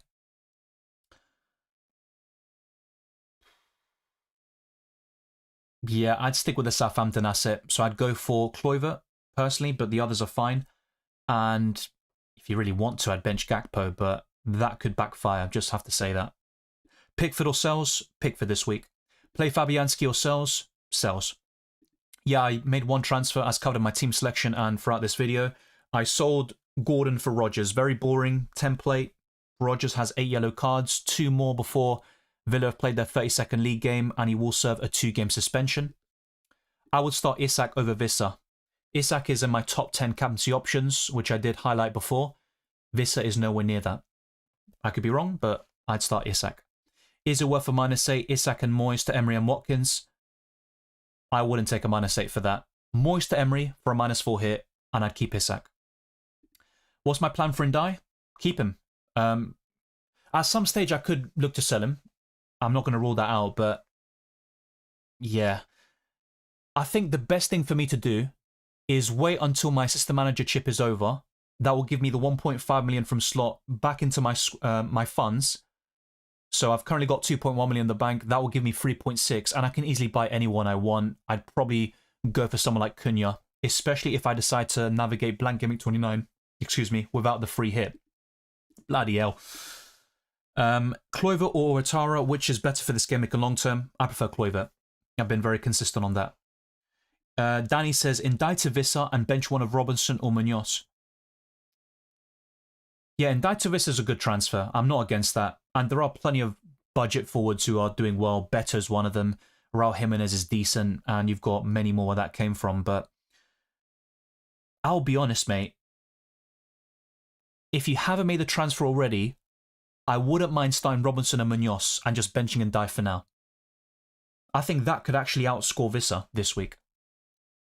Pekka says, I have a hunch Beto and Everton will do great after a good result from the Merseyside derby. Yeah, and look, Beto scored a brace against Leicester. They won 4-0. Moyes has done a terrific job at Everton so far. It's a match made in heaven. You know, he's a legend for them. So yeah, you could be right. It's just I'm not going to take a hit for Beto myself.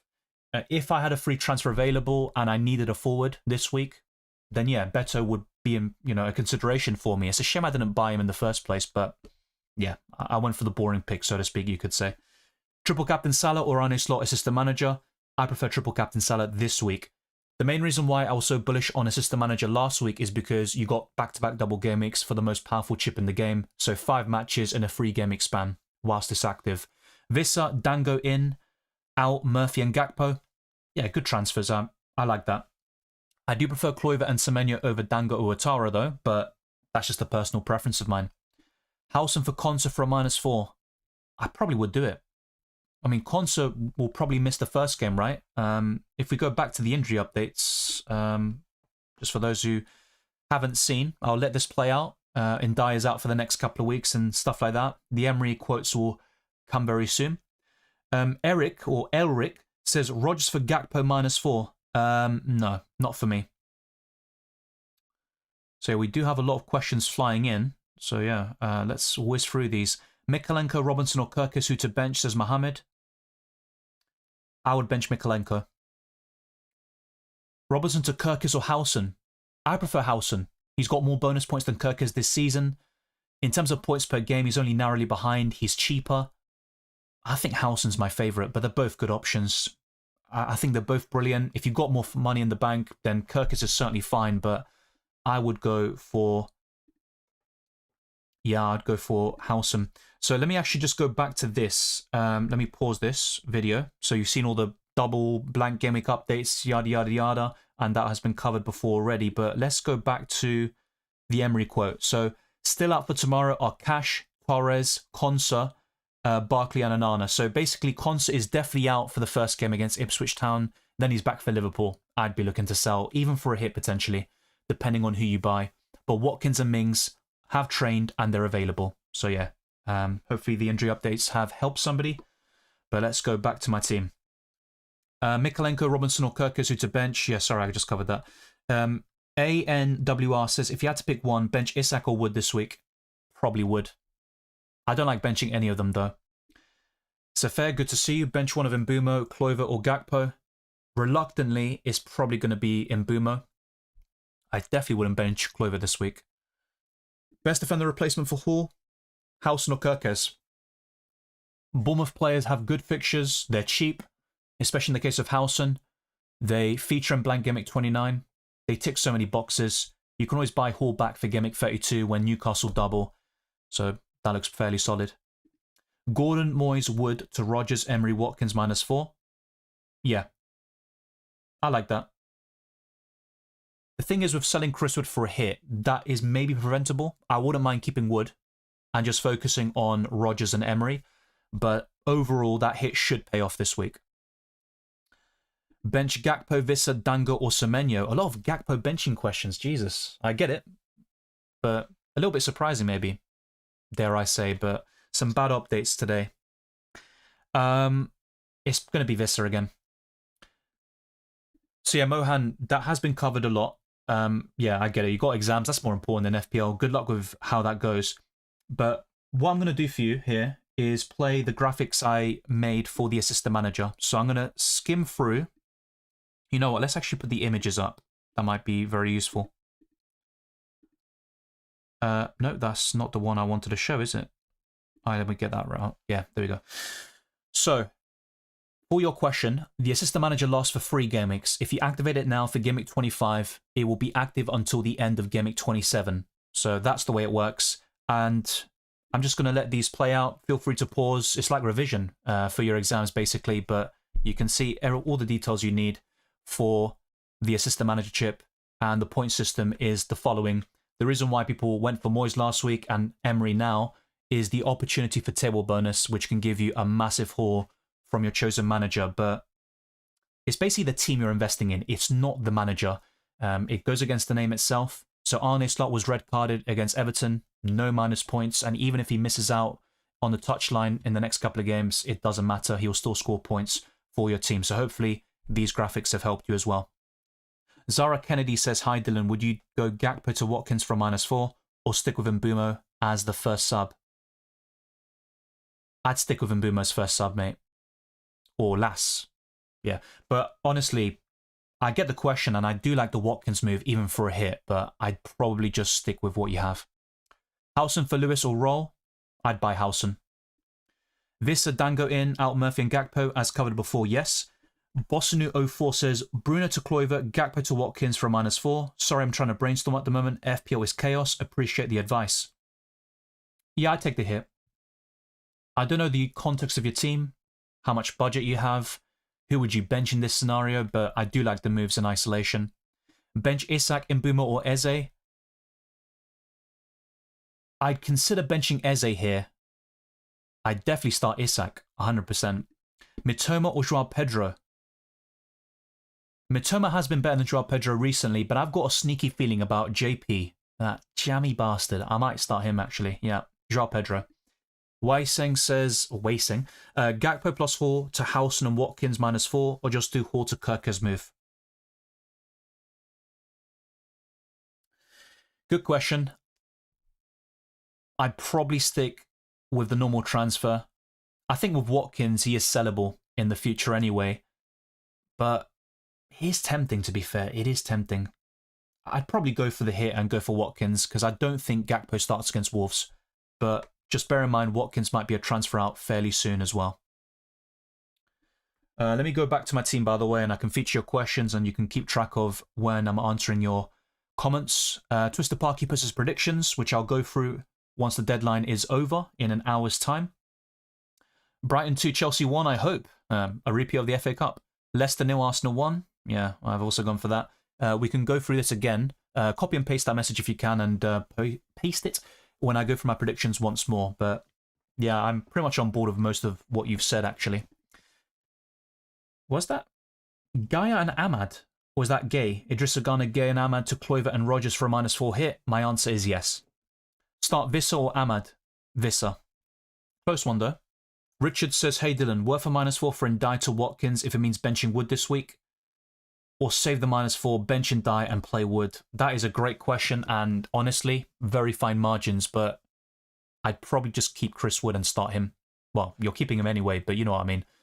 Yeah, I'd stick with Chris Wood in your 11. Very, very close one, though. Watkins is third in my captaincy list. I do rate him this week. But the other game is Liverpool at home, to be fair. Yeah, Fantasy Challenge Squad. All right, fair enough. I have shown it before, but to your surprise, maybe, I did score more points in that than FPL. 149 last week. Weird flex, but okay, you might be saying. But yeah, that is my team at the moment. I've got Emi Martinez in goal, Trent, Gabriel, Van Dijk, Palmer, Salah, Rogers, Kluivert, Gakpo, who might be sold, Watkins, and Emery. I might add another Liverpool player there, but there is a limit. I think it's 5, actually. Let me double check. So if I were to just... Let's put Darwin Nunez for now, just theoretically, just to test this theory. Darwin, yeah, so I think that is the limit. Then afterwards, I would not be able to get another Liverpool player, but Watkins is definitely in there, 100%. Gakpo is on the chopping block for me. Let me know who you're going for in the live chat, but yeah, Gakpo I think could be sold. Yeah, we'll talk about that very soon. After the deadline has gone, because we've still got time to lock in our FPL Challenge team, we can talk about this in more detail. Good to see you, Sonny. Can't afford Watkins. Yeah, I wish I could. I'd do Ndiaye to Watkins without any shadow of a doubt. Well, the only problem with that is who do I bench, but I think Watkins would be worthwhile. Kluivert on Pens or Semenyo? I prefer Kluivert. Thoughts on Mateta and Watkins? Both brilliant options. I think Watkins more so for the short term in 25, and Mateta until he blanks in 29, basically, but he will double in Gameweek 32, as confirmed earlier today. Who to bench, Hall, Anderson, or Nico Williams, says Ondra. I'd bench Hall. He has attacking potential, but I'd be shocked if Newcastle keep a clean sheet, so yeah, I'd bench him. What's the best gimmick for a free hit? Based on the FA Cup results last weekend, and remember, it is team dependent, I think Gimmick 29 is better than 34. Isak and Hall hold? Isak, yes. I think Hall is sellable. Already have Kirkers and Kluivert. Sarr 2. You could go to Semenyo, to be fair. Or go to Rogers if you don't have him already. He's the best Aston Villa asset for me. Bruno and Gakpo to Rogers and Watkins and bring in slot AM? My answer will be yes. Ahmad or Joao Pedro to play? I've got a sneaky feeling about Joao Pedro. I don't know why. I'm going to go for Joao Pedro here. Robertson to Kirkers or Castagna to Howson? Castagna to Howson. And by the way, I prefer Howson over Kirkers in terms of value anyway. But good question. Keep Gakpo or keep Diaz? Well, before the injury update today, I would have said keep Gakpo. Now it's a bit of a different story. I'd probably sell Gakpo instead. Yeah, Gakpo to Watkins, if you can make that work, looks really promising. Path says, who should I bench? Mbuma. Hall to Kirkers for a hit. For a hit, I'm not sure. Who's your other defender? If you got Mikalenko on the bench, I'd just start him. But yeah, I do like Kirkes, even for a hit, to be fair. Rajat says, hi Dylan, Trossard, Semenyo or Kluivert? Kluivert. Semenyo is a good option, and Trossard should start most, if not all, games for Arsenal now, until the likes of Saka and Martinelli are back. But my favourite is Kluivert. Yeah, good midfield. I'd go for the Dutchman. Ferris says, start 2 out of Aina, Elanga and Marmoush.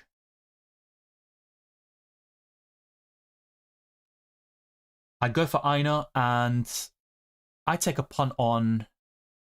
I'd go for Elanga, yeah. Help me, Dylan, start Hall or Mikalenko? Mikalenko. Howson for Konsa -4. Yeah, unless you've got, like, no bench. Like, in that scenario where you've got no other option coming in, I'd probably just go for Howson. But if you've got Mikalenko, just start him and buy Howson next week or the one after. Sanchez, Fabianski starting? No. Areola is first choice for Graham Potter, it seems, and Maresca yesterday in his press conference said Jorgensen is the number 1. Thoughts on Mateta? Great punt for the next 4 game weeks. He blanks in 29, but you can bench him there or free hit him out, then bring him back in, of course, and he doubles in 32, so I like Mateta. And by game week 32, I have to make it a mission to buy him for my team. Start Vissa or Dango or Ouattara? I would start Dango. Yeah, Garnacho could be an option. I think any Spurs or United attacker would be.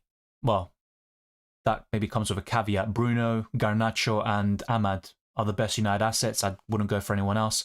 And then for Spurs, yeah, Maddison's available. Brennan Johnson. Yeah, I think Garnacho's decent this week. He made a big impact against Leicester City, to be fair. All right, so let's see the other comments. There are a lot coming in. Keep on plugging away the likes. Let's get this to over 200. That would be massively appreciated. Gordon to Kluivert, Semenyo, and take it for Ndiaye to Wood or Hall to Kirkes? That is a good question, to be fair. I prefer Ndiaye to Chris Wood, but the timing, you could argue, is maybe not the best with Chris Wood.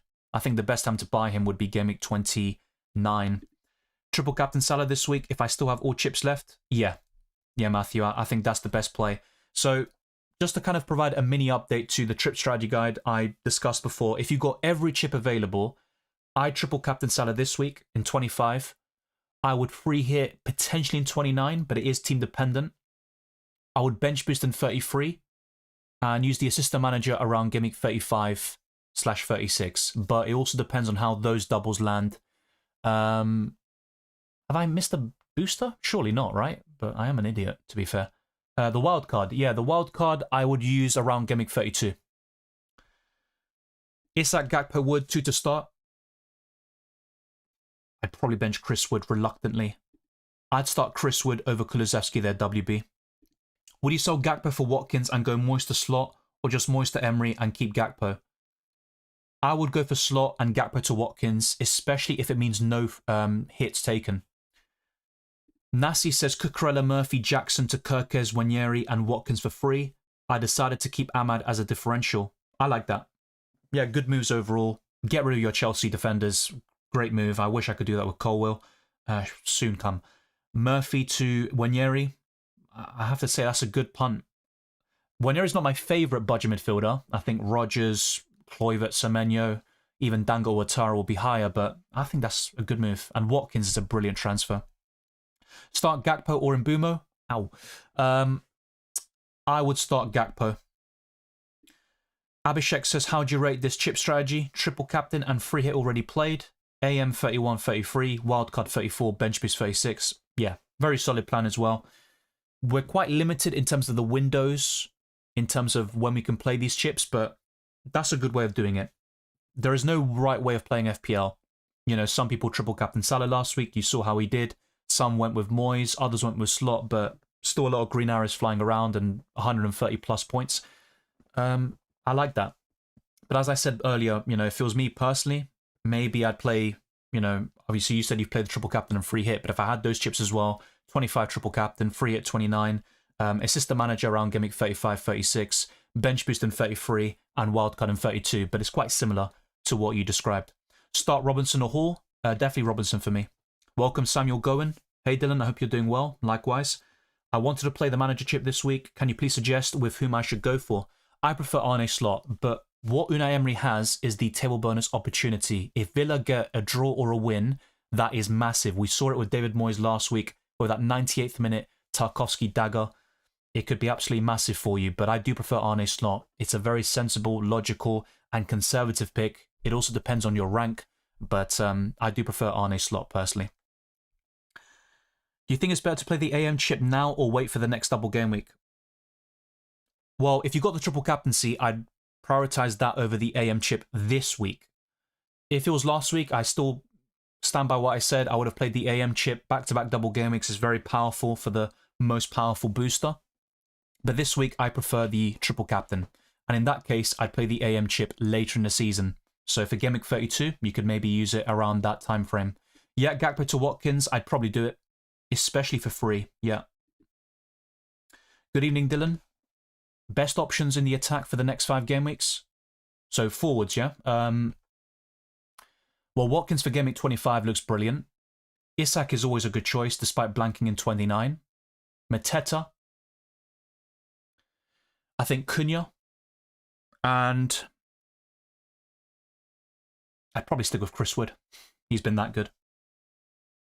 To be fair, though, I think around Game Week 29, I think there will be a shift in perception on Erling Haaland, especially when he faces Brighton at home in blank Game Week 29, and he's also got Leicester the following game week. Watkins in for Welbeck for a -4? Yes. Bench one of Semenyo, Kluivert, Palmer, Chris Wood, Rodgers. Reluctantly, it might have to be Wood. Sell Gordon to Kluivert or Dango? I prefer Kluivert. Oamara says, hello Dylan, on AM slot from Game Week 24. I've had Bruno since Game Week 1. Thoughts on Bruno to Kluivert on 1 free transfer. I still have Ahmad in my team. Thoughts on Ndiaye to Watkins on a -4. And Benchalanga, I benched him last game week. I would buy Watkins for a hit, and reluctantly I'd Benchalanga, but yeah, I get your hesitancy about that. Well, Jesus, what the hell? I've got a fucking bug or something. Apologies for that. Yeah, Bruno to Kluivert, yeah. I mean, Fernandes against that Tottenham defence, yes, it's solid, but I'd go for Kluivert and I'd go for Ollie Watkins for a hit. Let me just quickly sort out my family members' team because I almost forgot that. And thank you for the super chats, by the way, Paolo and Keith. I'll be getting to them. I'll get to them now and then I'll do the team. And then we'll go through other questions as well. So Paolo says, Moyes to Emery for free. Or slot -4 Gakpo and Trent to who? Yeah, I wouldn't be selling Trent this week. There could be rotation between him and Bradley in this double game week, but I would expect Trent to start against Wolves. It's a very good question. Now, what I'd say, Paolo, let me know with a non-super chat, just a normal message. If you could do Gakpo to Watkins and then buy slot, and that would be for a -4, I'd do that. I think that is really good. But if you can't go to Watkins and your kind of pool of strikers is limited, then Moyes to Emery is the best move. I think that is the most important factor in determining what is best for your team. But Gakpo to Watkins would be brilliant. Keith says, already on a -4, do I take a -8 for Gakpo to Darwin Nunez? No. No is my answer. And could Darwin start and haul against Wolves? Yeah, he could, but he's so unreliable. I think he's making more of an impact off the bench. I just don't think he has the same level of performance when starting, although you could point towards the Carabao Cup semi-final against Tottenham Hotspur. But I wouldn't do that personally. If it's Ollie Watkins, yes, please, but not Darwin Nunez, no. Ashwin says, Dylan, confused between these. Gakpo, Gibbs-White to Watkins and Wanyeri for a -4, or Gakpo, Gibbs-White and Hall to Watkins, Dango and Howson for a -8. I'd go for the -8 option here and go for 2 Bournemouth players. Start Valley Marston or Pickford this week? Pickford. Yeah, I'd go for Pickford. So let me just quickly sort out this bloody team. Otherwise, yeah, I'll forget. So she wanted Arne Slot. Arne Slot is in. Arne Slot in. And let's see, 1.1 million in the bank. Yeah, I think that's probably fair enough. That's decent. Yeah, that's probably all that needs to be done. And by the way, they went for Moyes. So, yeah. Gordon to Kluivert, Moist to Slot. That looks pretty good. And by the way, yeah, I saw a message earlier today that I wasn't able to get to. Oh, wow, it signed me out when I made the transfers. What a bloody nuisance. Piss off, FPL. Absolute twats. Let me make the move again then. So apologies. All right, I'll get to your questions very shortly. So let's just buy Slot. And there we go. What? Oh, I reset it like an absolute moron. Jesus. All right, there we go. That should be sorted now. Wait, what? Oh, yeah, not enough money. So that's where Gordon to Kluivert comes in. All right, that should be sorted then. There we go. Yeah, someone mentioned earlier about Kluivert. Is he not having a kid? But someone on Instagram or something posted about he needs Kluivert to play in FPL. And Kluivert said, I will be there, basically. Something like that. He's going to play. So, yeah, hopefully he does. And there we go. Arne Slot is in for my family members team. Lovely stuff. So yeah, we are close to 200 likes. Let's get to that milestone. And we are pushing towards 32k, which should be reached by the deadline stream on Tuesday for UCL Fantasy. Let's now go to the other questions. Aaron says, bench 1 Mbeumo, Wood or Mateta. I would bench Brian Mbeumo. Play Munoz or Nico. I'd play Munoz. More attacking potential. Sell Wood or Gakpo to Watkins. I'd rather sell Gakpo, I think, which is a bit of a shame, but I don't think he starts against Wolves. I could be wrong, but it's not looking too good. Sell Gordon for Rodgers or Kluivert. Well, I went for Rodgers myself, but I think a big reason for that was because I already had Semenyo in my team. So in that case, I prioritized the Double Gameweek player and the Aston Villa asset. But in isolation, I think Kluivert is better. Kirk is in for Trent, Slot assistant manager for a -4. Good moves, but I'd probably say no. I do like Trent this week. Looks like Gordon will be playing. Yeah, and I did cover the injury earlier, Yanni. Do you think he can outscore Kluivert? Yeah, he could. With that City defence, anything's possible, but I would back Kluivert to do better. Who's better to sell, Gordon to Rodgers or sell Isak to Watkins? I'd rather sell Gordon. I'd keep Isak at all costs if you can. So yeah, let's whiz through these. I do realise I'm a bit behind, but we'll get there. Archit says, hey Dylan, I want to buy Emery, but I have no money in the bank and I'm stuck on Moyes. I'm willing to take a hit. Should I sell Mbeumo to Kluivert or should I sell Enzo for someone cheap? I think Mbeumo is still a hold long term though. I do like Kluivert, but would I sell Mbeumo? Not necessarily. It depends. If you can do Enzo to Wanyeri, who's 4.5 million, that could be a decent transfer for you. And he's a ideal 8th attacker. Van der Ven, Vicario, Madison are back. Yep. Also covered in the graphics earlier, but it's worth mentioning again. PC Gamer Tag says bench Visser for Kluivert or Ahmad for Kluivert. I would bench... I think I'd bench Visser here. Visser or Marmoush? Probably Visser. But Marmoush is probably due a goal, you could say. He's got a great record this season. Of course, during his time at Frankfurt, but yeah, Visser for me. Mark Parker says, hi Dylan, long time no see. Need to replace Konsa for Kerkez or Ndiaye to Wissa for a -4. I would rather buy Kerkez here. Konsa is going to miss the Ipswich Town game, and then he faces Liverpool. Yeah, I think Kerkez as well compared to Visser. I do prefer Kerkez. Do you think Lewis will be starting in 29? I mean, he hasn't started much since Walker's left. It's been Mateus Nunes as the main right back, and Lewis really struggled up against Vinicius Jr., but he was the one who replaced the injured Akanji. Yeah, I do think Lewis starts, to be fair, yeah. I just don't really like him, though, as an option. Could go to Watkins, but not sure because Game Week 29, Watkins is not playing. Yeah, that's the big concern, but you do have multiple transfers potentially to navigate, you know, from now until 29, so it's not ideal, but chopping and changing this position could still work in your favour, but I get your hesitation. Fran says, hi Dylan, keep Slot, Salah and Gakpo and go Ahmad to Rodgers and Isak to Watkins, or swap Slot for Unai, Gakpo for Watkins and keep Isak. Ooh. To be honest, what I'd recommend, yeah, I wouldn't do Slot to Unai. And even those with Unai Emery, I wouldn't recommend selling to Slot. I'd just keep what you have. because that will waste a transfer unless you activate the chip and you're kind of, yeah, you get my point. But I would go, in your case, I think Slot, Salah and Gakpo you keep, and then just do Amateur Rodgers. I think that's best. What is the best free Liverpool in Gameweek 25 free hit? Great question. Salah, Trent. I would lean towards Van Dijk at the moment. But if you want a Liverpool attacker, Diaz is my preference now.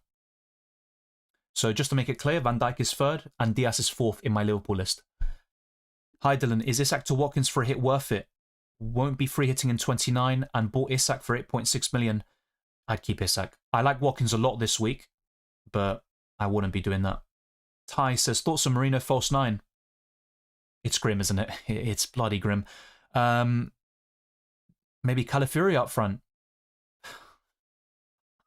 If you don't laugh, you cry. Honestly, it's unbelievable what Arsenal have done to put themselves in this situation. Let's see. Hopefully Arteta has something up his sleeve. He's creative with his solutions, but even Leicester's looking difficult now. Do you not think Kirk has higher potential than Howson? Yes, but let's not forget Howson has got 2 goals this season, and when he has scored against Tottenham and Man United, he got 14 and 15 points in those matches. So he's also got more bonus points than Kirk is, which is maybe surprising to you, but I like Howson a lot. I really do. I think he's a great option. I wouldn't go for a Villa defender, but if you're insistent, probably Disasi or Disasi or Disasi. Yeah, I think Disasi. Choose 3. Wood, Gakpo, Kluivert, Semenyo. So basically bench 1. Probably going to be Chris Wood, dare I say. The thing is, for me personally, I think Gakpo will be benched against Wolves. And if that's the case, I'd probably bench Gakpo. He's got double game week. I'm probably going to say bench Gakpo here. Yeah. I don't like saying it. Festus says 3 million, 2 free transfers, Gakpo to Watkins and AM Slot, or keep Gakpo and just go Moyes to Emery. Gakpo to Watkins and AM Slot. That would be my preference, yeah. Sonny says, hi Dylan, Isak, Gordon to Watkins and Rodgers for a -4. They're good transfers, but I wouldn't be selling Isak for a hit. So just do Rodgers in for Gordon, in my opinion. Yeah, Munoz is a good shout, 100%. I've recommended him on wildcard since Game Week 18, basically, or even before that. He's returning in every single game. Thank you, Keith. Thank you, Broski Legend, and brutally honest as ever. Lol, keep up the good work, and thanks again as always, mate. Yeah, look, I don't want to sound like a twat, I'm just trying to help, but yeah. What I am, basically. Thank you very much. Archie says, bench 1 of Dango, Palmer, Mbumo, Rodgers, Isak, Mateta, or Cunha. Yeah, Cunha. Yeah, sorry, that's not difficult for me on paper. Yeah, Cunha away to Liverpool. As good as he is, I'd bench him. Hello, Dylan. Any thoughts about first qualification round of Champions League? Any surprises? Dortmund beating Sporting 3-0 was a big surprise. I'll talk more about this in UCL Fantasy, but I'm a bit frustrated with what happened because a lot of the players I sold, like Schlotterbeck, who was in my team at one stage, Gatti, it resulted in a massive swing against me. Like, if I just stuck with those players, I would have been 20 points up and I would have got a very good green arrow. But UCL Fantasy is very competitive as well. I hate the damn site when it signs you out. It did that to me once in the last 5 minutes. Yeah. It doesn't happen too often, but every, couple of weeks, it basically does something similar. It's not ideal. Yeah, I prefer Rodgers over Szoboszlai. That's a good move. Then again, though, if you're not buying another Liverpool player, you don't need to sell Szoboszlai now, but it also depends on context, right? I wouldn't be selling Mbumo, Palmer, Salah, or Kluivert to get Rodgers. Kirkes or Munoz? Kirkes. Finley says Moyes and Byrne to Emery and Dean for a -4. I like the Emery move. I'm not convinced about Dean. He could rotate with Maatsen across this double. Maybe I'm wrong, and if Dean starts both, he's got the high ceiling of any Villa defender, and if that's the case, it'll work fairly well for you, I think. So good luck. Aranya, thank you very much for the super chat. Let's get to your comments. Let me highlight it. So squad, Raya, Trent, Vandenberg, Colwill, Hall, Mikalenko, Salah, Palmer, Gordon, Sarr, Wood, Isak and Ndiaye. 0.7 million in the bank, 1 free transfer. Transfer thoughts and starting 11. Gordon to Rodgers and Sarr to Kluivert for a -4 maybe. So yeah, with your starting 11, Raya speaks for himself. Trent, Mikalenko, I think, would start. Interesting. Now, Lewis Hall, unfortunately, is away from home against City, which is still tough for defenders, in my opinion. I think the midfield and forward line is solid, but with a few tweaks, like you say, Gordon to Rodgers, I'm on board with. And Sarr to Kluivert, yeah, that looks great. I would even consider, I know it's not ideal, another hit and buying one of Kerkez or Howson. And my preference in terms of value would be Howson.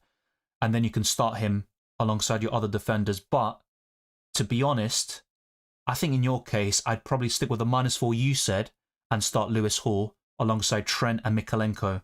And then your midfield 5, is it midfield 5? Basically, I'd start Salah, Palmer, Gordon. Oh, yeah. Then you'd have a benching dilemma by buying Rodgers and Kluivert. Who would you bench as a result? Possibly Chris Wood, which I don't like saying. Yeah, that's a difficult one, to be fair. But I do like the Sarr to Kluivert and Gordon to Rodgers moves. They're very good. Yeah. You know what? I'd actually consider, I know it's not ideal, but maybe to prevent a benching headache, don't do Sarr to Kluivert. We'll see how that ages. And then just stick with your starting 11. It speaks for itself, basically. But let me know what you think there, Aranya. But one idea for you is to buy a Bournemouth defender, Howson or Kerkez, for an additional hit, or perhaps replacing the -4 of Sarr to Kluivert, which is a great transfer, but you do have some benching dilemmas. Also, thank you to Haribo. Good to see you again. Hi Dylan, Josh tuned in, and you may have already discussed. What is the consensus on Watkins? Too risky? Do we think he starts against Ipswich? So I'm going to do now, and people are probably going to be like, not again, but I'm going to put the injury graphics up on screen. And basically, Watkins has been training today, and he is going to be with the squad, confirmed by Unai Emery. But you still raise a very good question. Will he start both games in 25? I think he will, but it's not a guarantee. I have to say that. And you ultimately want him to start against Ipswich because the Liverpool game is tough. If he starts that and gets 30 minutes against Ipswich, is it that great? Is it worth a hit? Potentially no. But I think Watkins starts both. He is the main number 9. Let me just pause it here. So let me just focus on that quote by Emery. Still out for tomorrow are Matty Cash, Pau Torres, Ezri Konsa, Andre Onana, and Ross Barkley. Tyrone Mings and Ollie Watkins, though, have trained this morning with the group and they are in the squad. So yeah, very positive update on Watkins. You could argue Rashford can play down the middle or Daniel Marlin, but I think if Watkins is available, no risk of injury, he plays. It's not like the situation we got with Duran, where they shared minutes. Maybe Duran starts one Premier League game, then Watkins starts the other, or they just share minutes in the same match. I think Watkins is the undisputed number 9 for Aston Villa, and he should start both matches if he's fully fit, which I believe is the case. So that would be my take on it, Haribo. Let me know what you think, but yeah, it's a very good question you pose, and a lot of people are asking about Mr. Ollie Watkins. Yeah, look, if you want a Villa defender, my favourite is probably Disasi. It's really a poor pick, though. I mean, with Dean, he's got the highest ceiling, but could he rotate with Maatsen? Absolutely. Konsa's going to miss the Ipswich Town game. He's a sell. I would not be going for him. Emi Martinez in goal might be the best way of covering them defensively, but do I recommend a goalkeeper move to Emi Martinez? Not really. I don't think that's the case. I would start Kerkez there, Miss Halland. Upo Onti says bench 1, Mikalenko, Nico Williams, and bench 1 between Isak, Wood, and Jimenez. I'd bench Jimenez and potentially Nico Williams, which might be a contradictory, you could say, but it could be a goal-scoring draw or a win either way, but both teams end up on the score sheet, and neither Jimenez or Williams produce a return. Close one, though, I have to say, but I'd definitely start Isak and Wood, 100%. The other question is very, very close. Start Pedro or Castagna? I'd start Pedro, as bad as he is. Watkins for Isak or Wood? Chris Wood will feature in Game Week 29, whilst Isak will blank. Then again, Isak will double in 32, and both of them have relatively tough fixtures over the next few game weeks, but I don't think City away is that bad. If I had to pick, it's probably going to be Chris Wood out, and you can buy him back ahead of Game Week 29. No matter what you do, ensure you've got Chris Wood back for blank Game Week 29, and then you can keep him for the rest of the season. If Gakpo blanks against Wolves, I will get points from the bench, but if he plays against Villa, will I get his points as well? So many bench boost, or only the points from the bench player? Yeah, so the way it works is, in a double game week, if Gakpo doesn't play against Wolves, but then plays against Villa, he will start in your team and you will get no bench points at all. That's the way it works. If Gakpo doesn't play a single minute across both matches in double game week 25, then he will be automatically subbed for your first substitute as long as you've got an eligible formation. So that's the way these substitutions will function for you. Bench one of Mbumo, Diaz, Semenyo, Palmer, Wood, Mateta and Isak, says Noah Samorin. Probably Mbumo, which I'm not a big fan of. Owen says Sarr and Moyes to Dango and Emery. Then have 4 doubles, or Gakpo and Moyes to Visser and Slot. Good moves all round. I prefer Visser and Slot. Bobby Joe says, should I go Owatara and Watkins or Kluivert and Visser? Good questions. I prefer this week Owatara and Watkins as a duo. Very, very good question though. And if you're looking at it from a longer term lens, I might be wrong about my answer. I'm not going to lie. How many Villa players would you have in a Game Week 25 free hit? Yeah, I think 2 is fair enough. Watkins and Rodgers, as you say. Yeah, you could add a third, like Emi and goal, or you go for Rashford as a punt, but it would be quite wild in my opinion. And as for defenders, Luka Dean, but will he start both games? It's not a guarantee. And against Liverpool anyway, I think they concede a goal or 2 minimum. So yeah, I think 2 is the sweet spot. Start Gakpo or Visser? Gakpo. Visser or Wood, says Ananda. Chris Wood. Mbuma or Kluivert start? Kluivert. Zetlin says start Visser or Gakpo. I'd go for Gakpo. TXMN216 says bench 1, Mbeumo, Palmer, Rodgers, Visser, Wood, Isak. I would bench Visser once again. So just to be clear, because I have said yes to some people in terms of buying him, I think he's a good long-term purchase, but for this week, compared to some of these options, I don't think he's as appealing. And by the way, you could feasibly bench Mbeumo instead. I just think the Brentford attackers aren't as viable or enticing as Chris Wood, Isak, Rodgers and Palmer this week. Mesfer says Rodgers, Raul and Slot for -4 or Visser and Slot for free. I have Gakpo. Good question. I like that. Who are you selling though? That'd be my question to you. That plays a big part. But on the face of it, from what you've provided, I prefer Visser and Slot for free. Thank you once again, Aranya. Very kind of you. Gordon to Rodgers and Sarr to Kluivert means it'll be a 4-4-2 with 2 non-playing bench players, and which one of Colwill, Mikalenko, Hall and Vandenberg benched? Yeah, look, from those options, I'd start Mikalenko. Lewis Hall would be next because of the attacking potential, and I think Colwill over Vandenberg is sensible. I think that's the way I'd structure it. I'd go for Rodgers and Kluivert. 4-4-2, yeah, that's fairly decent actually. That's pretty good. And if you had to start 2 defenders, Mikalenko and Hall over Vandenberg, yeah. Bench Dango, Mbeumo, Visser, Isak. Probably Visser here, mate. Ivan says, Dylan, sorry if it's a dumb question, but how do subs work if Gakpo misses Wolves match? Is he subbed out and subbed in again for Villa match? Yeah, don't worry about it. I was just asked it now and I responded. Basically, if Gakpo doesn't play a single minute across both matches against Wolves and Aston Villa, he will be subbed off, just like a single game week player would. But if he plays a few minutes across either match, let's say he's benched against Wolves, doesn't play a minute, and then plays 60 against Villa, he will have those points in your team and no subs will take place. Hopefully that is very clear. Visser or Watkins? Watkins. For this week, by the way. Long term, it's debate. You know, Visser offers better value, arguably, but Watkins for me. Jonathan, well, let's go to Anthony first. Buy Mbeumo, Kluivert or Semenyo? This week, I would favour Kluivert. Jonathan says Gakpo and Gordon and Moyes out for Watkins, Kluivert and Emery for a -4.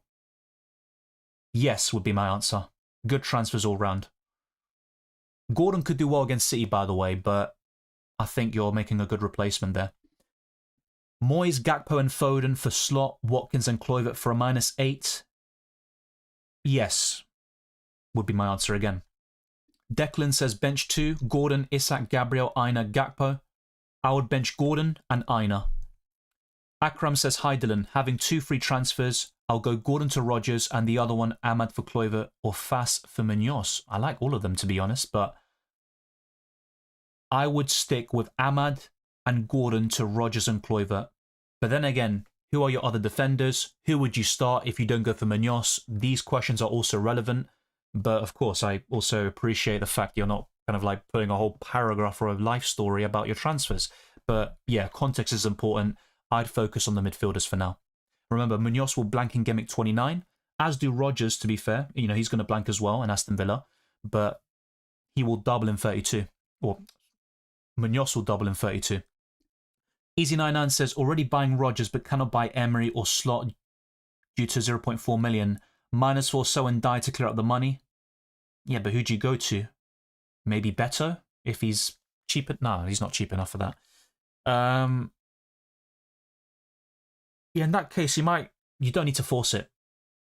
You could either go really cheap, you know, for your third forward, or save it for Eddie Howe or Glasner in Gameweek 32, that sort of period, or even later in the season around Gameweek 36 for that potential double. Play Hall or Castagna? Castagna. Close one, though. Best Ahmad replacement for this week and long term? Kluivert. I think any Bournemouth mid will do. Kluivert first, Semenyo second, Dango third is my kind of list there. Start Hall, Robinson or Mikalenko? Robinson. 9 greens in the last 10. Hope I can continue this. Good luck, City. Very, very nicely done. Chad Scott says either Jackson, Wood or Gordon. Wanyeri and Jackson, Watkins from -4. Okay, so either Jackson / Wood or Gordon, Wanyeri. Okay, my favourite is the Watkins route. Yeah. Derek says sell Diaz to Kluivert and get AM Slot. I probably would, you know, especially if you aren't taking a hit.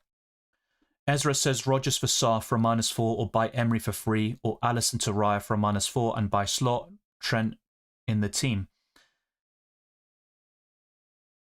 Ooh. Good question, mate. I would favour Rodgers for a -4 hit, and you could save the AM for later in the season, but it's very close. And either way, with Emery or Slot, you can get a lot of points from it, but so could Eddie Howe and Glasner in 32, or later in the season on a Guardiola, for example. This is a perfect time for free hit. It depends on your team. I think in most cases, I'd recommend saving it for blank Gameweek 29 or double Gameweek 33 later in the season. Hi, Dylan. Keep Gordon, or actually, sorry, Gameweek 32 with that double for Newcastle and Palace. Durgish says, hi, Dylan. Keep Gakpo and save free transfer or get Vissa.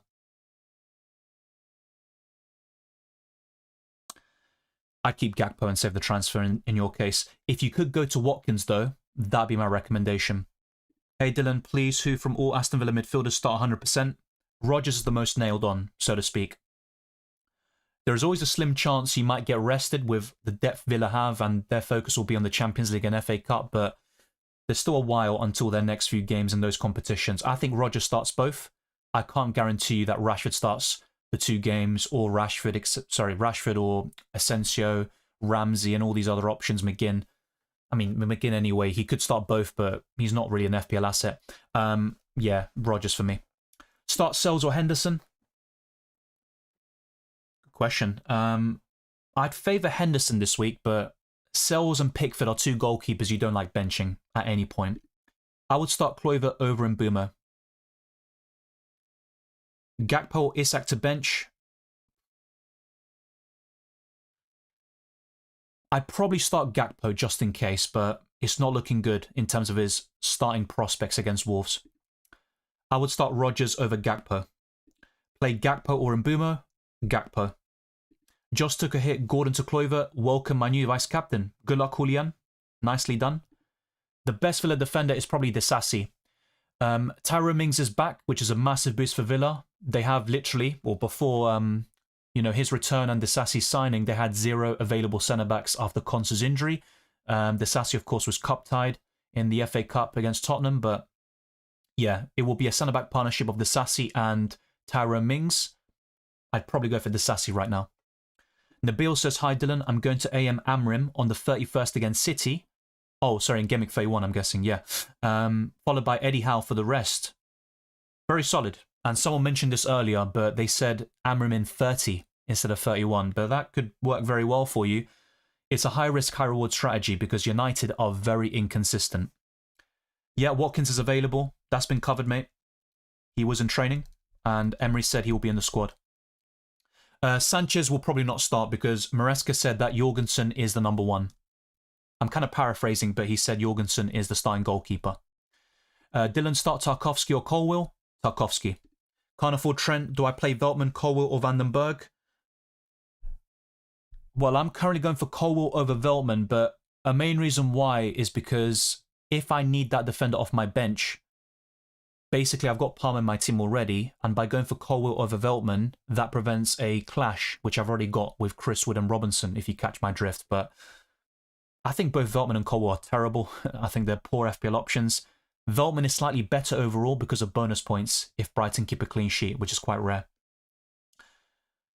I think Vandenberg's not a bad shout, but I think West Ham score against Brentford, to be fair. Yeah. Frank says bench one, Wood, Visser, and Boomer. Probably Visser. I'd definitely start Chris Wood from those three, though.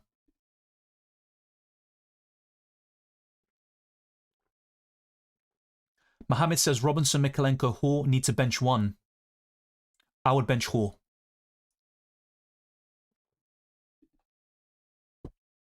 Start Gordon or Kulusevski?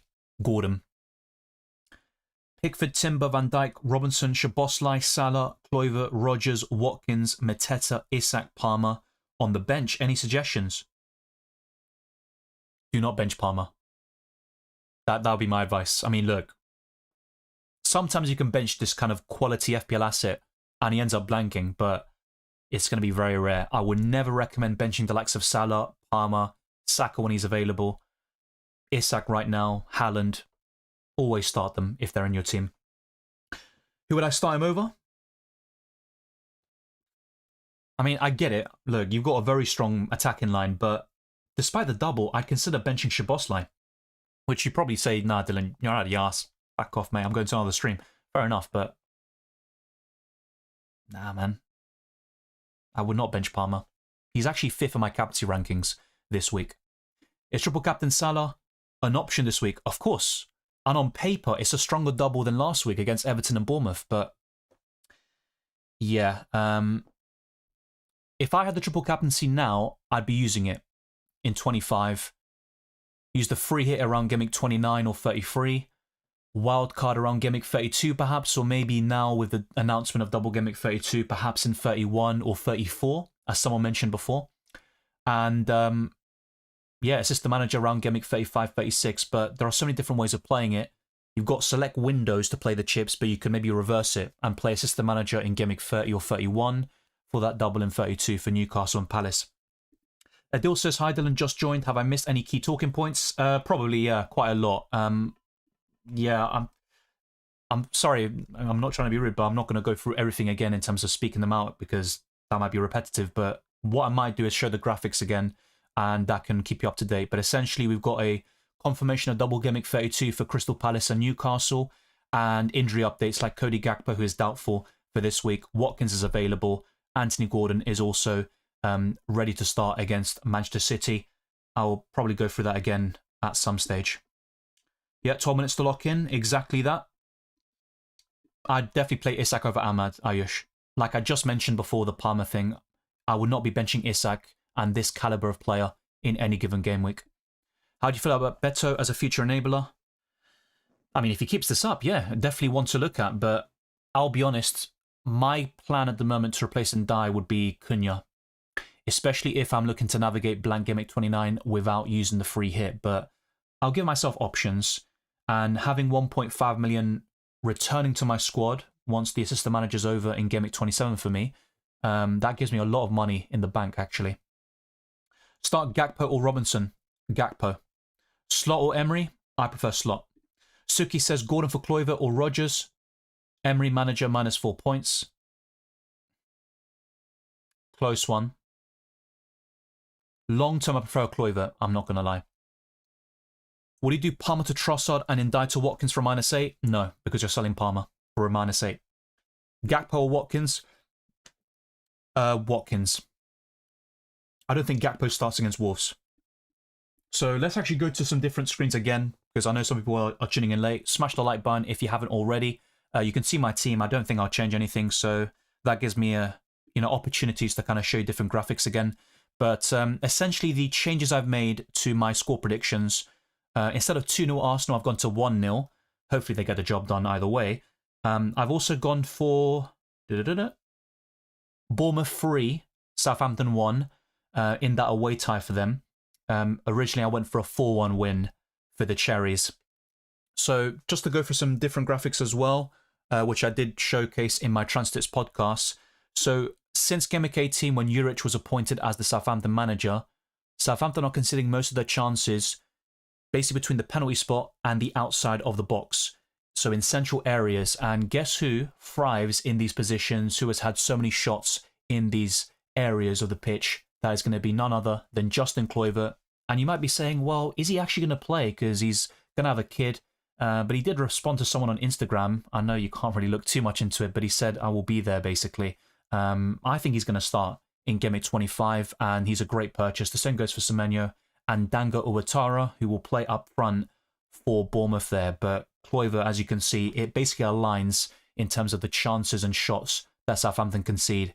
As for clean sheet and over 2 goals probabilities, the 2 double game week teams in Liverpool and Aston Villa are right up there. The same goes for Arsenal, but maybe the over 2 goals chance has probably fallen off a cliff after the injury to Kai Havertz, who is out for the rest of the season. Bournemouth, City and Chelsea complete the top 6. The likes of Leicester and Wolves are in the bottom 2 in terms of clean sheet probabilities and the chance of scoring over 2 goals this week.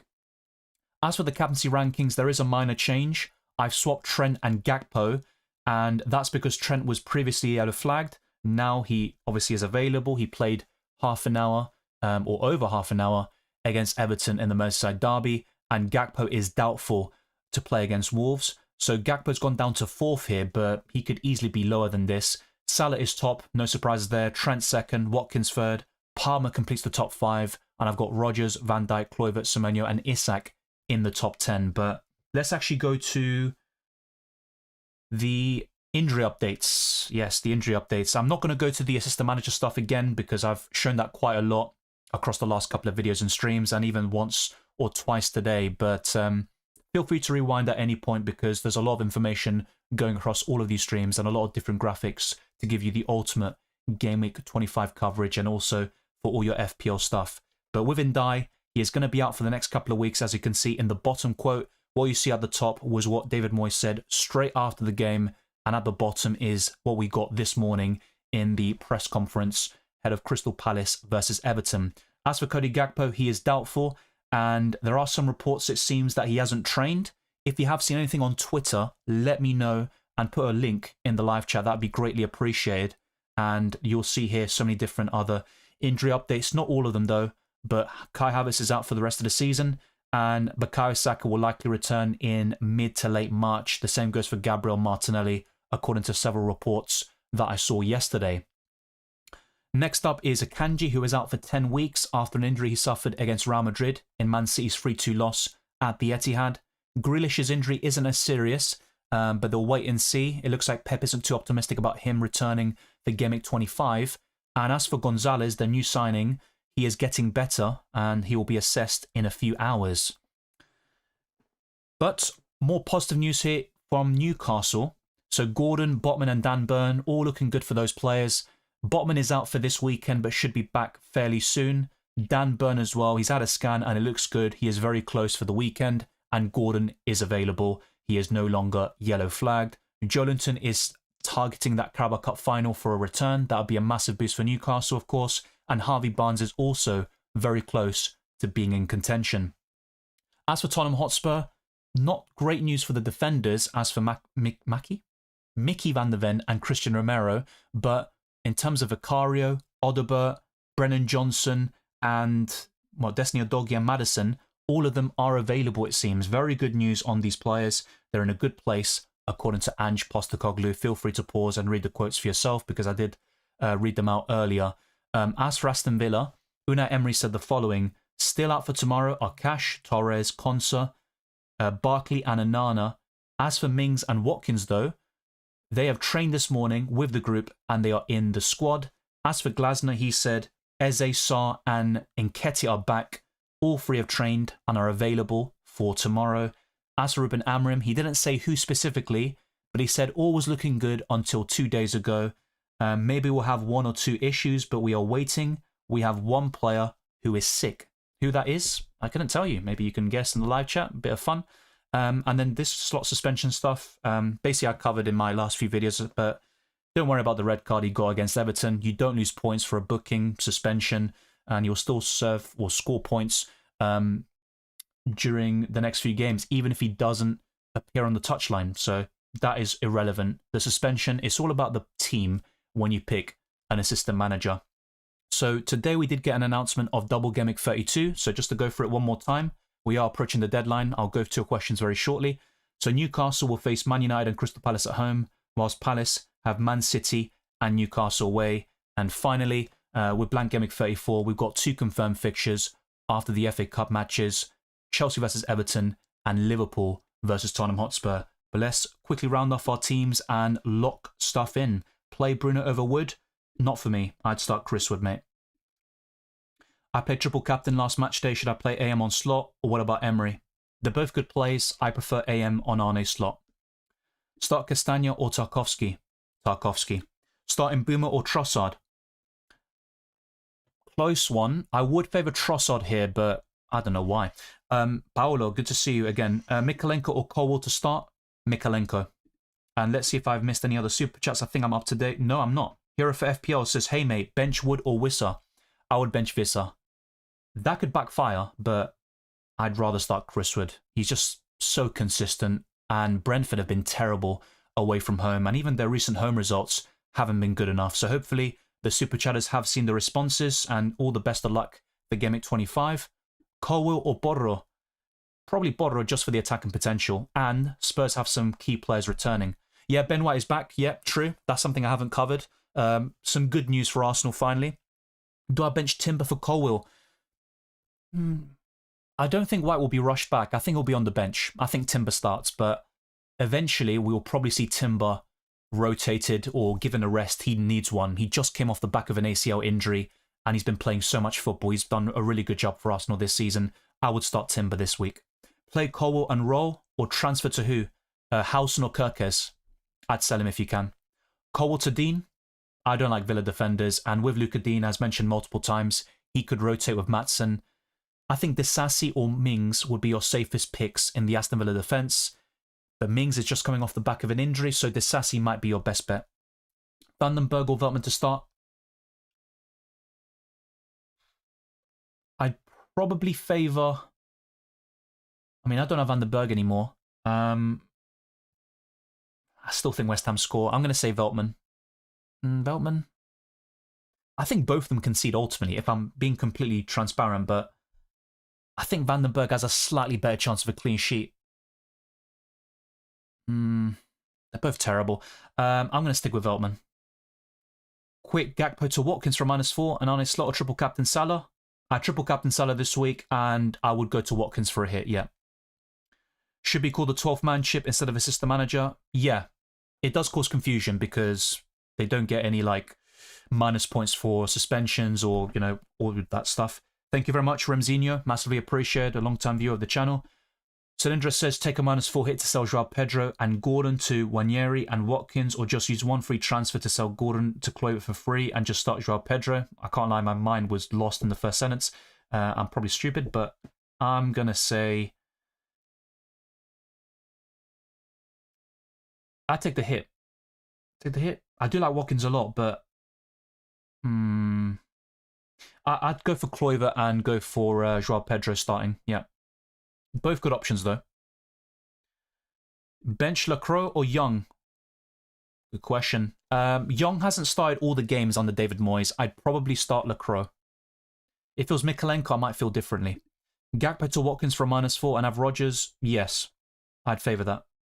We've literally got a few seconds left. Let's go for a few more. Start Gordon or Mbeumo? Mbeumo. I did the crazy Isak to Watkins for a -4. No other way for Watkins. Wish me super luck. I do. And to be honest, I was tempted by it myself, but I want to keep I want to keep Isak. Dean or Robinson to start. I mean, I'd start Luca Dean because you've got him, but I'm not sure if he plays both. Play AM on slot for a -4. I'd say yes, but I don't know the context of your team. Yeah, we are locked indeed.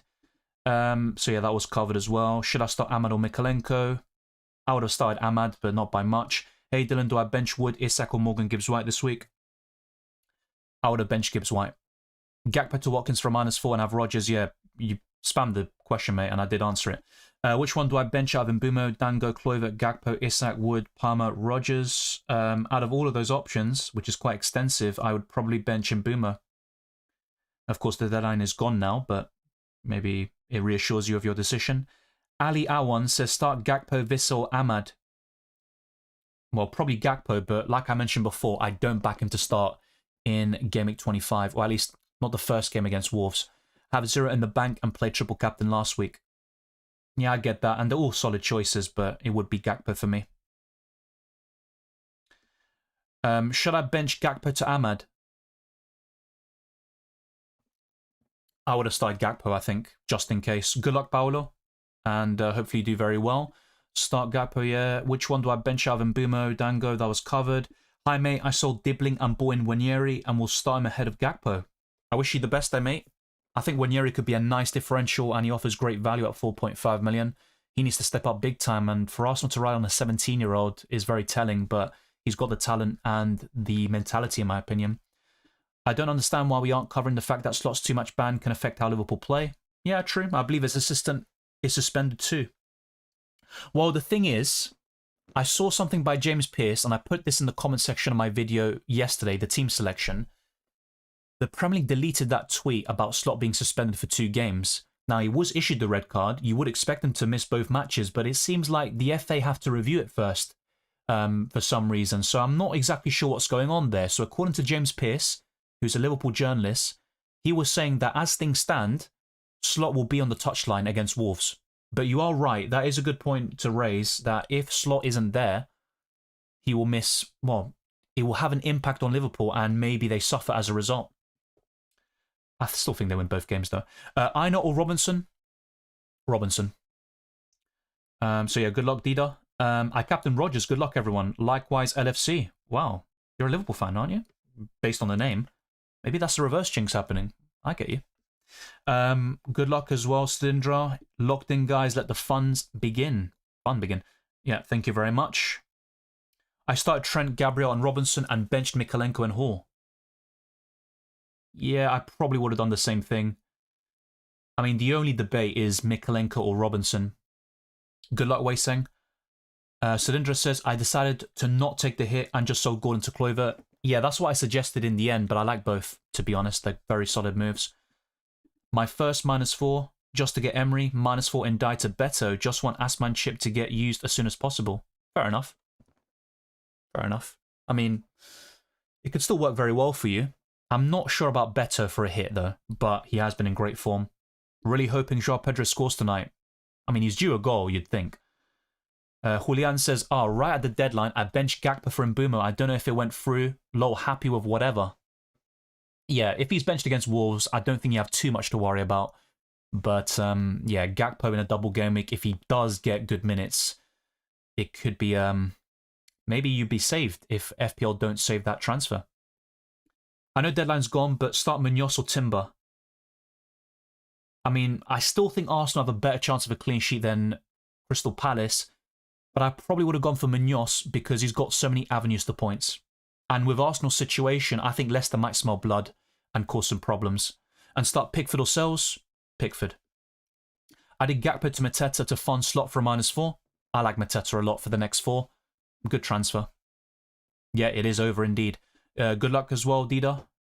Thanks for the insight, Dylan. All the best to you. Likewise, GusDude61. Twisted Parkio 6 says, damn, I did Wood to Watkins. Now can't sell Ndiaye for 2 weeks without a hit. Yeah, I mean, still, I like the Watkins move a lot. And you can always buy Chris Wood for Ndiaye in a couple of weeks. Especially if you've got the AM active. When that is over, you get that money back, which will help you make that upgrade. So yeah, how did I score 130? So let's, an excuse to show off my fancy little graphics.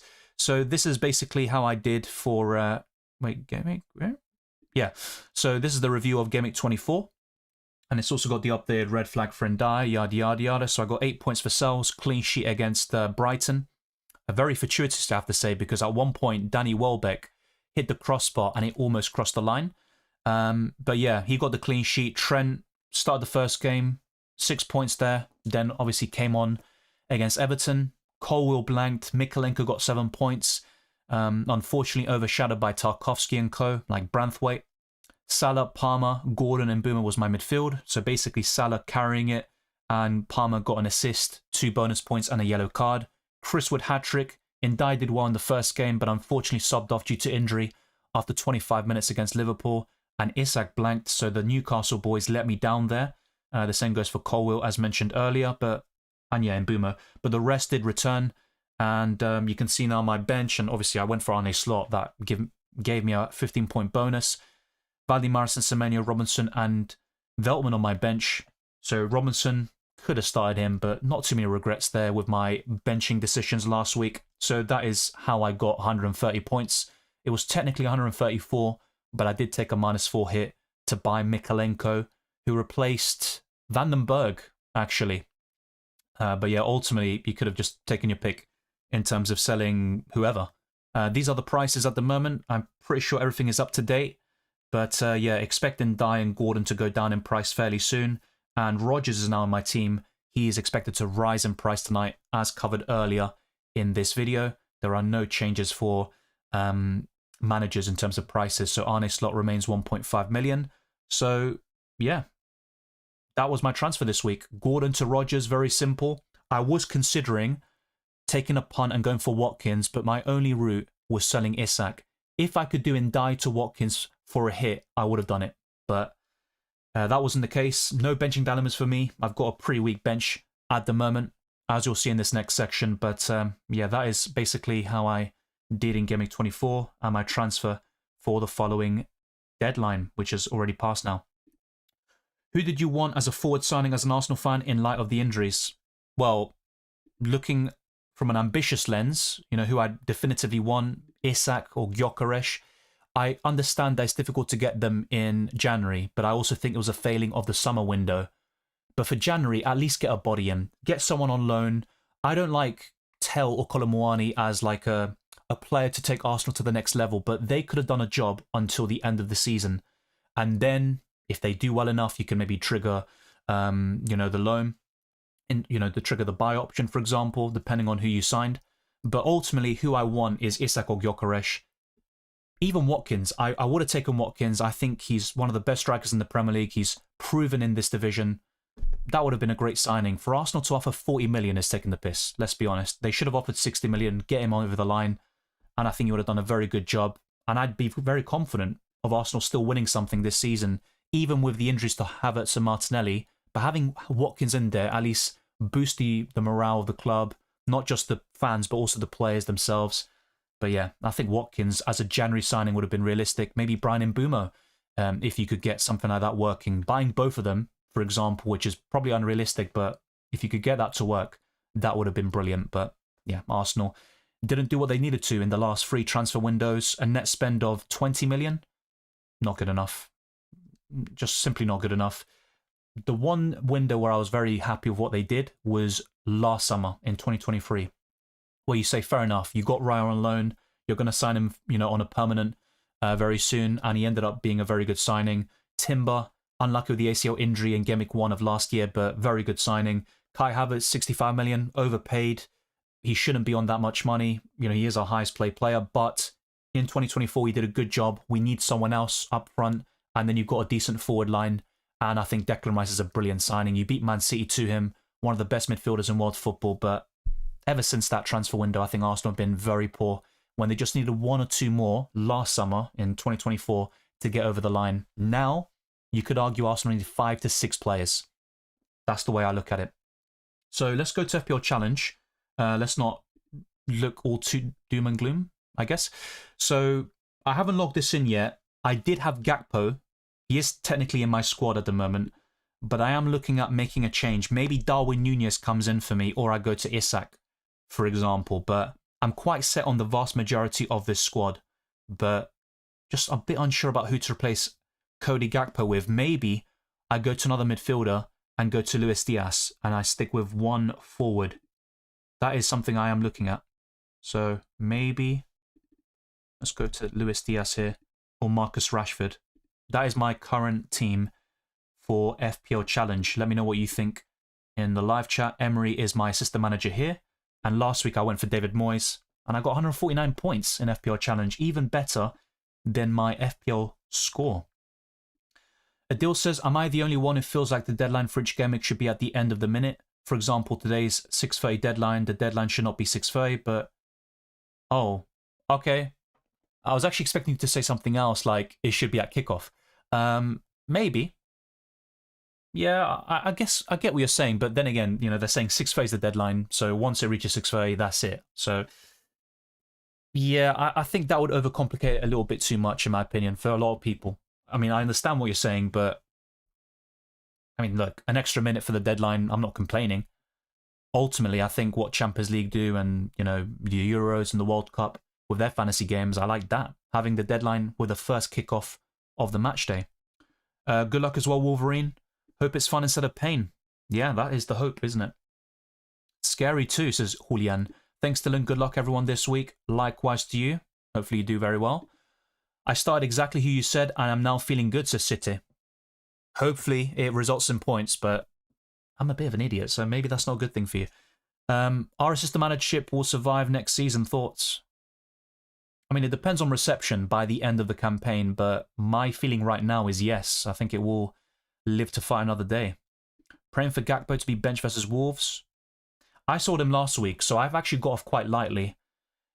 I didn't take a hit to get Slot, but because I also wanted Mikalenko, who I bought in, I did take a hit last week.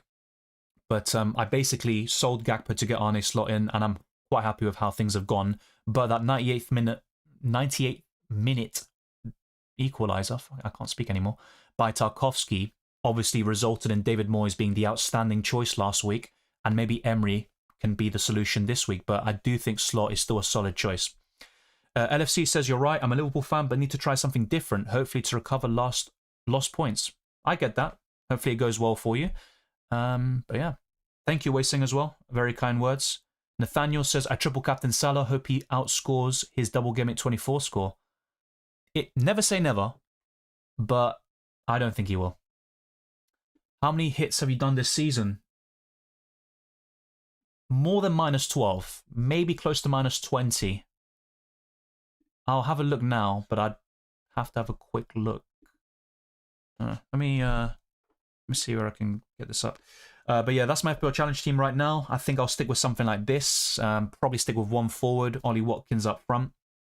So I've got Emi Martinez, Rodgers, Watkins, and Emery. For Liverpool, I've got Trent, Virgil, Salah, and Diaz. And then I've got Kluivert and Palmer and Gabriel as my single gamic options. But yeah, let's go back to my FPL team. Maybe in a little while I'll cover my predictions again. But yeah, now we can get rid of that timer because it doesn't matter. We've got nothing else. We're literally 2 likes away from 200, so if you haven't already, drop a like. It'd be greatly appreciated. Thank you to those that have done so already. And check all the links in the description below. My X, Instagram, Blue Sky, the Discord server, Spotify, and also my Patreon. There's my channel memberships as well by clicking the join button on YouTube. But yeah, thank you to those that have joined or just had a look at all those social media platforms. Good luck, Dylan and chat. Likewise, Affair. Always good to see you. Crazy how Captain Salah got more points than every single other player in your 11 if you exclude the points from Wood. Oh, yeah. Yeah, it's incredible, isn't it? But I did enough to get a green arrow, but my safety score was 121. It's ridiculous how competitive FPL is right now, even UCL Fantasy. Forgot the deadline was tonight. Yeah, don't worry, you're not the only one. It's happened to a lot of people in recent streams. Jorgensen, a low-budget goalkeeper option? Yeah, that is a good shout. And there are good fixtures there. Leicester and Southampton at home fairly soon. I don't trust Chelsea defensively, but would I rather go for Jorgensen or Colwill? Give me Jorgensen all day. Should I have moved Ahmad to Danga for a -4? I probably would have stuck with Ahmad there. Hassan says, I'm thinking of doing Bruno to Mbumo. Should I double up on Bournemouth mids? I have Kluivert by bringing Semenyo, or do Rodgers to Ahmad instead? I'd rather do Bruno to Mbumo in the coming weeks. Adil says, did Sato, Rodgers and Sanchez to Kepa for free? Nice. As I've said multiple times, my favourite way of covering Bournemouth defensively is Howson or Kirkes, but Kepa is a solid goalkeeper. Watkins on pens too? Well, yeah, he should be on pens, but his record is pretty poor, so it might be a double-edged sword there, actually. Francis says, I benched Munoz for Howson with a minute to go. I would have done the same thing, but it's very, very close. And the thing is with Munoz, he's got more avenues to points. What do you think of the trio partnership of Sterling, Trossard, Nwaneri? Well, it's not good enough, no. I think Nwaneri is a top talent. He's got a lot of potential. But to rely on him is a result of the negligence from Arsenal. Sterling is just no longer the same player he once was. And when Arsenal played Chelsea in Gameweek 29, which has a confirmed date now, Sterling can't play because he's on loan from Chelsea. So Arsenal have 2 forwards there. It's ridiculous what they've done in this transfer window. Trossard is a good squad player. He's been a great signing for Arsenal considering his value. But yeah, for there to be no backup options except youngsters is, yeah, I just don't see how Arsenal will maintain their title challenge. Liverpool would have to implode severely, but I just don't see Arsenal making up those lost points. Samyan says, I transferred in Watkins and Dango for Ndiaye and Gordon for a -4. Yeah, I like those moves.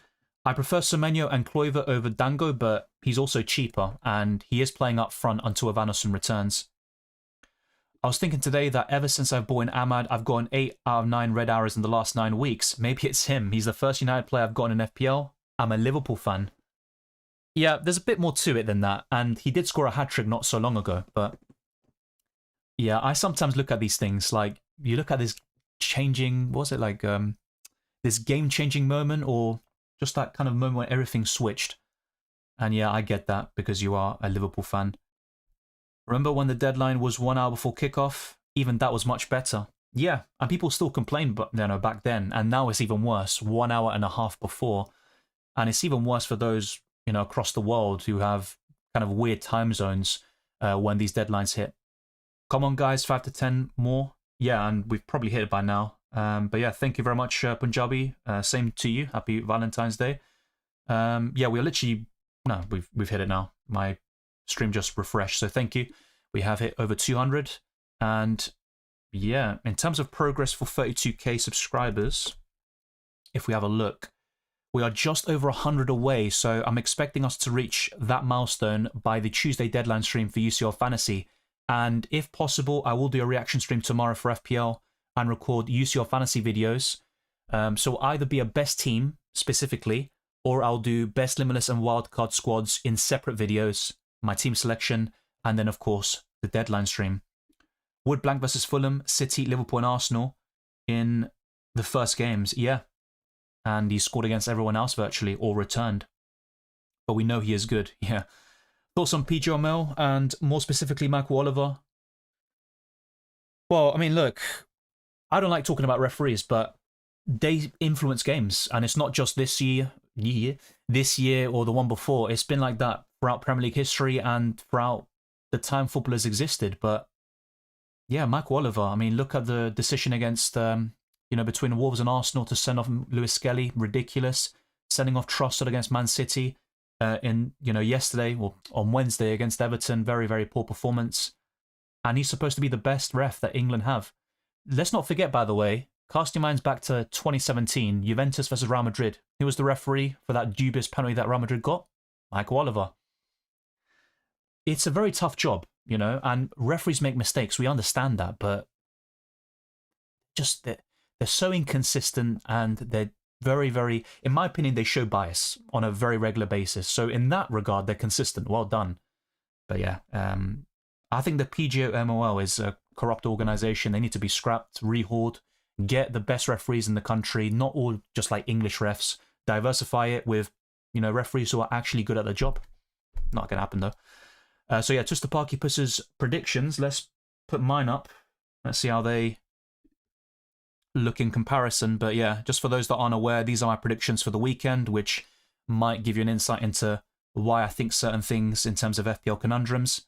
But yeah, if you have seen my previous videos, I basically changed the Arsenal scoreline from 2-0 to 1-0, and Bournemouth, instead of a 4-1 victory, I've gone for 3-1 in their favour.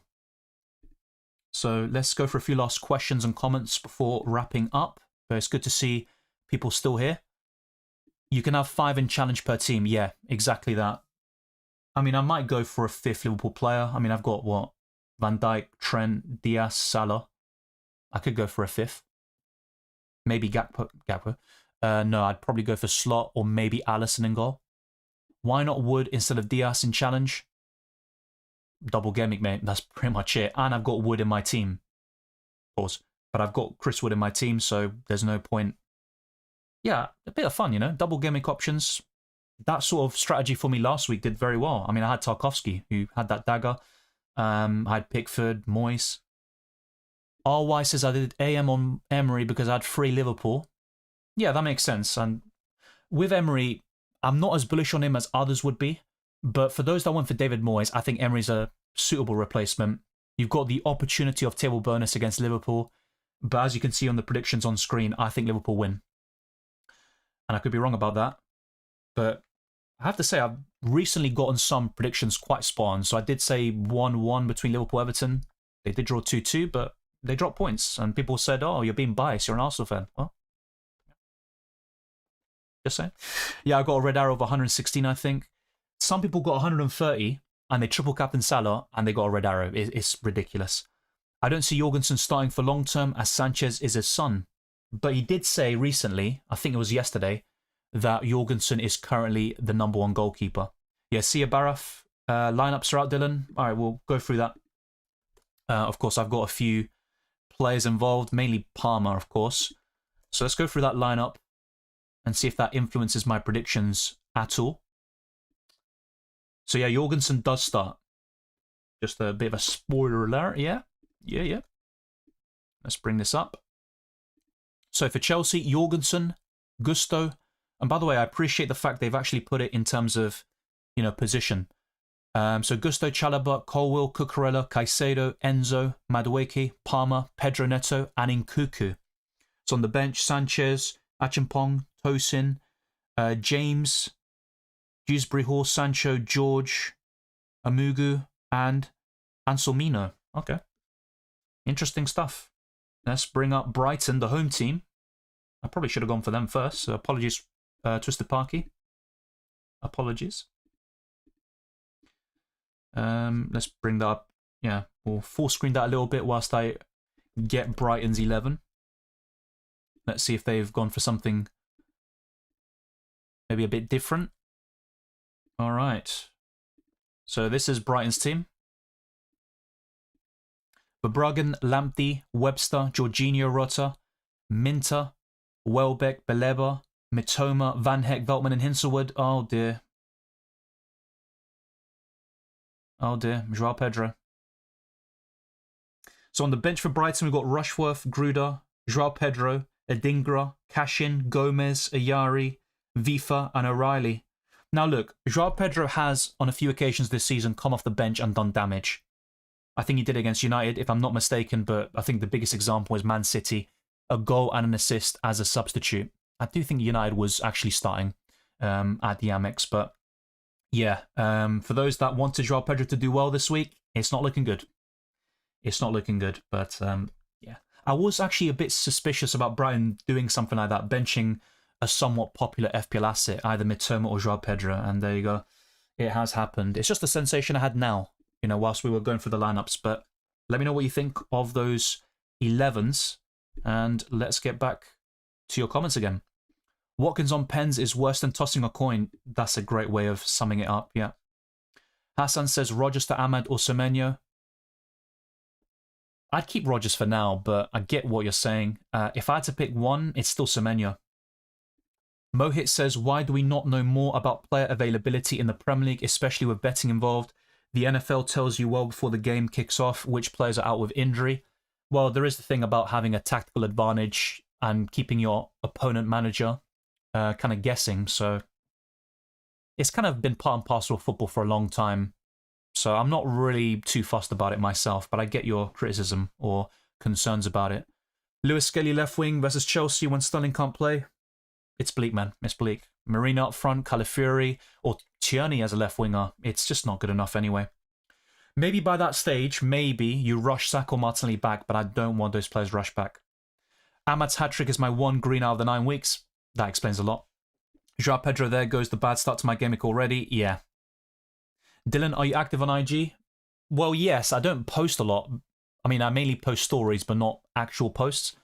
But I'm fairly active on there. Need a fun gimmick instead of pain, enough suffering of FPL. Yeah, well.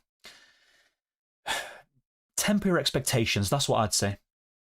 UCL Fantasy, I got like 70 to 80 points, but as I mentioned before, I sold certain players like Gatti and Schlotterbeck and Bellingham, and I went down 20 points from that. Even Donnarumma. Yeah, I mean, you wouldn't expect such a massive swing of covering Juve defensively with their goalkeeper instead of Gatti, but yeah, it happened. So, yeah, unfortunately, I made some bad decisions in the end. Trossard was the correct decision, says John Laws. Sent off Buffon in that game too. Yeah, that's what I mean. It's terrible referee. Twister Parky says, Michael Oliver is toilet. I did not see Paul wasting enough time to justify another 3 minutes over extra time or whatever it was. Tarkovsky, great finish, but so much extra time. Yeah, look, sometimes you can kind of tell they're putting a lot of minutes on to kind of generate drama.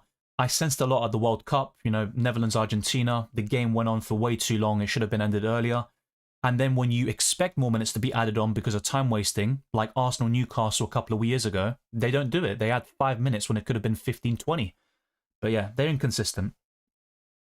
There were many times during Everton versus Liverpool, second yellows were not awarded to Liverpool players that were committing way more fouls.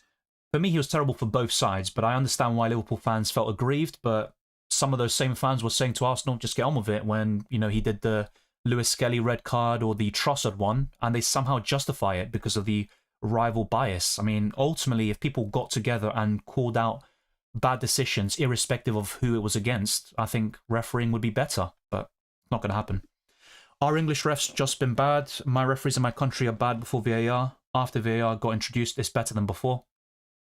I think referees are probably bad in general.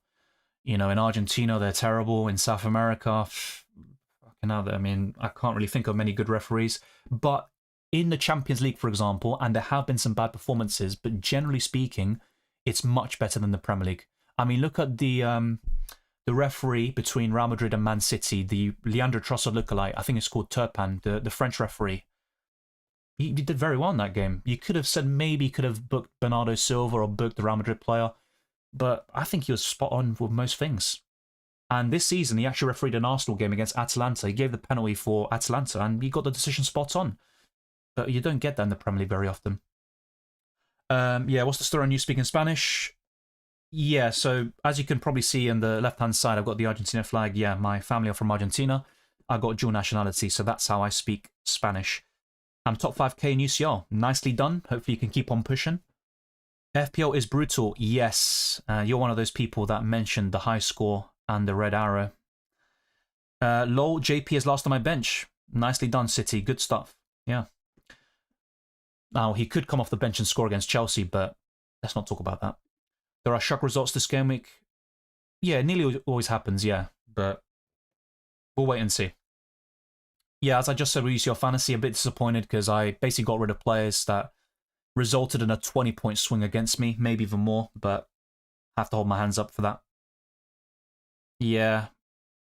Basically, what you said is similar to me. I kept Garassi, thankfully, but I sold Bellingham for Foden, which isn't the end of the world, but I sold Gatti, who got 11 points despite conceding. Oliver breaking up the red cartel. Yeah, I mean, blue cartel, red cartel, I don't want any cartels. I just want good refereeing for everyone, but it's a lot to ask for. I had a benching headache, and I eventually ended up benching Isak. Oof. I wouldn't have done that myself, but I understand why some people did it. Although I'm not too sure, but I still think Petrovic is better than Jorgensen and Sanchez, says Weiseng. Yeah, ultimately Chelsea need a new goalkeeper, but Petrovic was actually decent last season. I'm a bit surprised by the fact he's kind of been, you know, sidelined, but the new manager does explain it a lot. This exact fixture happened only 6 days ago in the FA Cup. Yes, It was 2-1 back then for Brighton, and I have gone for a 1-1 this time round. Twister Parky says, I hate Enzo. Shouted at him a few times. The fact that his comments after the World Cup were not properly punished is disgusting. What happened to kick out racism? Okay, I thought you were going to say Maresca because he did say something a bit strange about Ursula, which I was a bit surprised about. Way too early of a punt, but I feel that Brighton will have the chance to emulate the Bournemouth and Forest of this season during the Premier League of 25-26. I mean, look, Forest were 17th last year. They were 5 points above the relegated Luton Town, and now they're third. Football's a funny game, but also Forest have spent a lot of money across the last few years, and they've got a lot of decent players in there, and now they've got a very good coach. I think Arteta to put his boots back on. I just hope he does a masterclass and somehow has Arsenal, still in the thick of the competition of the Prem and the Champions League. And then when Saka and Martinelli come back, miracles happen. But yeah, it's very hopeful, wishful thinking, basically.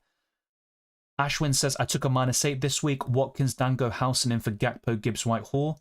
I hope something good happens this week, but knowing FPL, I shouldn't hope. Yeah, temper your expectations, but, it's always good to be optimistic. There's a fine line between optimism and delusion, you could say, but good transfers. I don't understand how Mike Oliver is still officiating in the Prem. Well, I can. It's because they're all terrible anyway. Could I think of one good Prem ref? I think the least worth... there's 2 referees I've seen that are maybe not as bad as the others, but as soon as I say that, they'll do a howl in the next game. But there's the new one, Sam Barrett, I think it is. And even then, in Game Week 1, he made a terrible call with Crystal Palace Brentford when Eze scored from the free kick and he disallowed it, basically. But generally speaking, he's been all right. And the other one is, I think, Tim Robinson, it might be. Not as bad as the others, but then against, Brighton Everton? People said he was terrible. So, yeah. Let's hope Palmer smashes it since there's no dunk. I actually don't mind if he blanks, to be fair. But, yeah, I mean, more points is points in it. The Trossard ref is the best in the world at the moment. Well, there's also the Polish one who refereed the World Cup final between Argentina and France. He gave 2 penalties against us, but he's a very good referee. I think those 2 are probably the best I've seen. But I've seen French people say this guy is terrible about Turpin, the Trossard lookalike. So they all have howlers, but I just don't think he's as bad as Oliver and these English ones. Good luck, City. Do you think Gyökeres joining the Premier League team? Maybe Man United, maybe Chelsea. I don't see him going to Arsenal, but I would like that. Isak is my dream striker, but Barcelona are linked to him right now. In my country, if the club complains about referee performances, the referee will be banned or suspended for the referee match. Well, surely they would have a hearing, right? And if they deem it a fair, a fair complaint, maybe they do it. I don't know how it works there, but better than how England do it, that's for sure. You can't touch the referees in England. Mick DC says, hope I don't regret it, but I benched Isak and played Kluivert, who I bought in for Gordon. Yeah, look, you made a great transfer. Benching Isak can always go horribly wrong, but all the best. Will Man United double in 33? It's possible, but that isn't confirmed yet. What we do know is that for Game Week 32, Newcastle and Crystal Palace will double. That's been announced today. What rank would you like to be around FPL? Well, first, but realistically speaking, to better what I did last season, and that was my worst ever rank. So getting into the top 100k, I think is a fairly achievable goal, and it's nothing outstanding, but it's still decent. Hoping to have a good week, as good as last week for me, 131 points, Green Arrow, and finally broke into the top 50k. I mean, yeah, over 100 points I'd be happy with, and if it's a Green Arrow, that is definitely the aim. Is it over for City's UCL run? They've still got a slim chance, but Real Madrid, even at 2-2, I would have favoured Real Madrid to go through. And now the fact it's 3-2, yeah, they've got a great chance. I think Madrid, they're actually my favourites to win the Champions League again, despite the fact they're in this playoff round. Man, I was going to go pub to watch game. Everyone is ill now. TV and copper. Yeah, there is something flying around, it seems, over the last couple of months, which is far from ideal.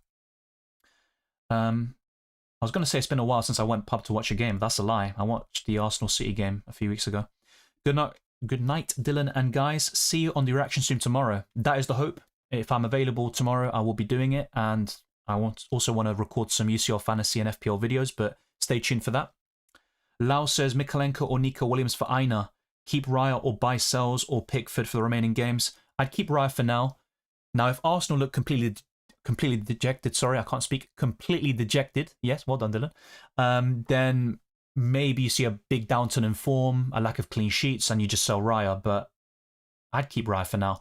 Mikalenko or Williams, would I sell Aina? I mean, terrible fixtures over the next 3 from a defensive perspective, but Forest have a good defense in general. They've got the most clean sheets.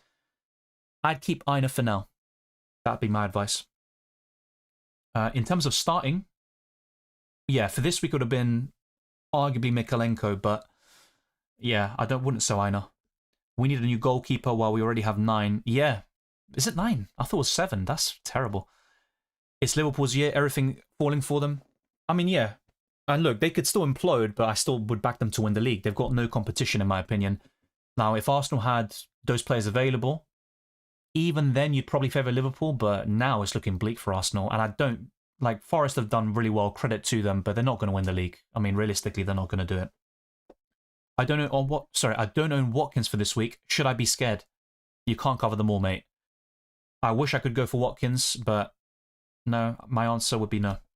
Maresca's not the right guy. Championship level, that is very harsh. A few weeks ago, or months ago, you might have said something different. I think he's a decent manager, but I was thinking at the time Chelsea should have stuck with Poch. And I do think Chelsea would have reached top 4 with Pochettino this year, because they ended last year very strongly despite the 5-0 loss against Arsenal. Had to get that in there. But apart from that, Chelsea ended very strongly. Was that? David Ellery was better than all this lot, says Twisted Parky. Yeah, Watkins should play. He trained today. I covered all the injury updates. Feel free to rewind and see all the graphics which I made for that as well. I'll play it one more time just to show it off, and also because I started a little bit later than I would have wanted to make some of these graphics for all these injury updates. So you'll see it very soon. But yeah, Watkins, I think, will start both matches, and he'll definitely be in the squad, as confirmed by Emery. For me, the best referee is the legendary Luigi Collina. Yeah, historically, he's probably like the most famous. He was on a PES cover, for Christ's sake, which I still have in my household. But yeah, no nonsense guy, for sure. Easy says, I think by going public statement in social media or meeting the referee itself, like meeting the school principal. Fair enough. Still a better system than the Premier League, for sure. Oh, wow, you're still live, mate. Yeah. To the agony of anyone who hears me, any of my family members or anyone nearby. Mohit says, is it me or have Chelsea featured a crazy amount of during primetime fixtures this season? Friday night football, Monday night, it seems like a lot. Yeah, even the last game against West Ham Monday night, you could be onto something there. Easy says, our league here in Malaysia, just like a little bit of a joke, especially the management to make sure the club plays the salary for the player. Weiseng says, funny Kepa is actually the right deal for Chelsea. Nah, but he's still too much money. He was a bad signing, but he's a decent goalkeeper. He's got his moments, but he's also very suspect at times. Clattenburg, Oliver, Atwell, Taylor, Hooper, are any of them good? No. They're all terrible. I mean, Clattenburg obviously retired. You had Howard Webb, who was also, he was kind of known for favouring Man United, just saying. There's also the former head of the PGMOL, Mike Riley, who produced one of the worst refereeing performances the Premier League has ever seen between Man United and Arsenal to end Arsenal's 49-game unbeaten streak. I mean, there's literally a 10-minute compilation of his decisions. They're all terrible, pretty much. There might be one or two who are less, bad than the others, or not as bad as the others. Yeah. My last chat, Dylan. No worries, Adil. Yeah, we can't go on forever, unfortunately. Ansar, thank you very much as well. Twisted Parky says, no, I forgot I need to use a transfer next week on slot. Damn it, I need the transfers. Yeah, but if Watkins gives you a decent return this week, you won't be complaining. But I get your sentiment. I mean, I bought Rodgers this week. I've only got one free transfer.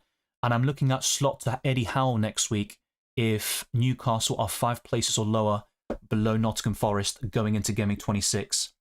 Mohit says, I believe that Real Madrid have 3 of their centre-backs returning from injury just in time for a title push. Yeah, I mean, look, Madrid, they had a poor start to this season and they're still top of La Liga. They're going to go through in the Champions League most likely. And they might even win the Champions League again. Boring, boring, boring. Malaysian gang, says Weiseng. Gyökeres versus Osimhen? That's another player I would have taken, Osimhen, but I think Gyökeres, he's younger. I also think with Osimhen, there might be some... Look, I don't know too much about the situation why he left Napoli, but I just find that whole, kind of circumstance with him at Galatasaray weird. But I do think Gyökeres would be a better signing. Ultimately, though, any of them would have been great for Arsenal in January. Kluivert had a baby. This was covered before, Walid, and it's a good point, but Kluivert should play, and he did respond to someone on Instagram, I believe, saying that he will play. For me, the best referee, yeah, that's been covered, Nathaniel. I agree with you. But then again, I haven't seen too much of him because I was a baby when he was refereeing. Before I go, who was the ref for Chelsea versus Barca UCL? I think it was a Dutch referee. But look, I know why people keep mentioning him, and they say, oh, he, did Chelsea really dirty, but he also made bad decisions against Barcelona in that same game. Ultimately, it's one of the worst refereeing performances of all time. Marmoush versus Alvarez, who do you think is more viable for City? I think Alvarez. And he's doing really well for Atletico now, despite a fairly mediocre start. But you can't judge Marmoush yet. And he can play on the wings. Yeah, I think the right answer to this question is you can't judge Marmoush yet. But I think Alvarez was really good for City. And it gave Haaland the rest, which he probably needed on several occasions this season. But that does wrap things up. Thank you to those that have been tuning in. Of course, I covered all these different graphics, injuries, suspensions, Arne slot red card, yada, yada, yada. This is my final team for Double Gameweek 25. We'll see how it goes. Sells in goal, Trent, Robinson and Mikalenko, with Salah, Mbeumo, Palmer, Semenyo and Rodgers, Chris Wood and Isak up front, Arne slot as my assistant manager.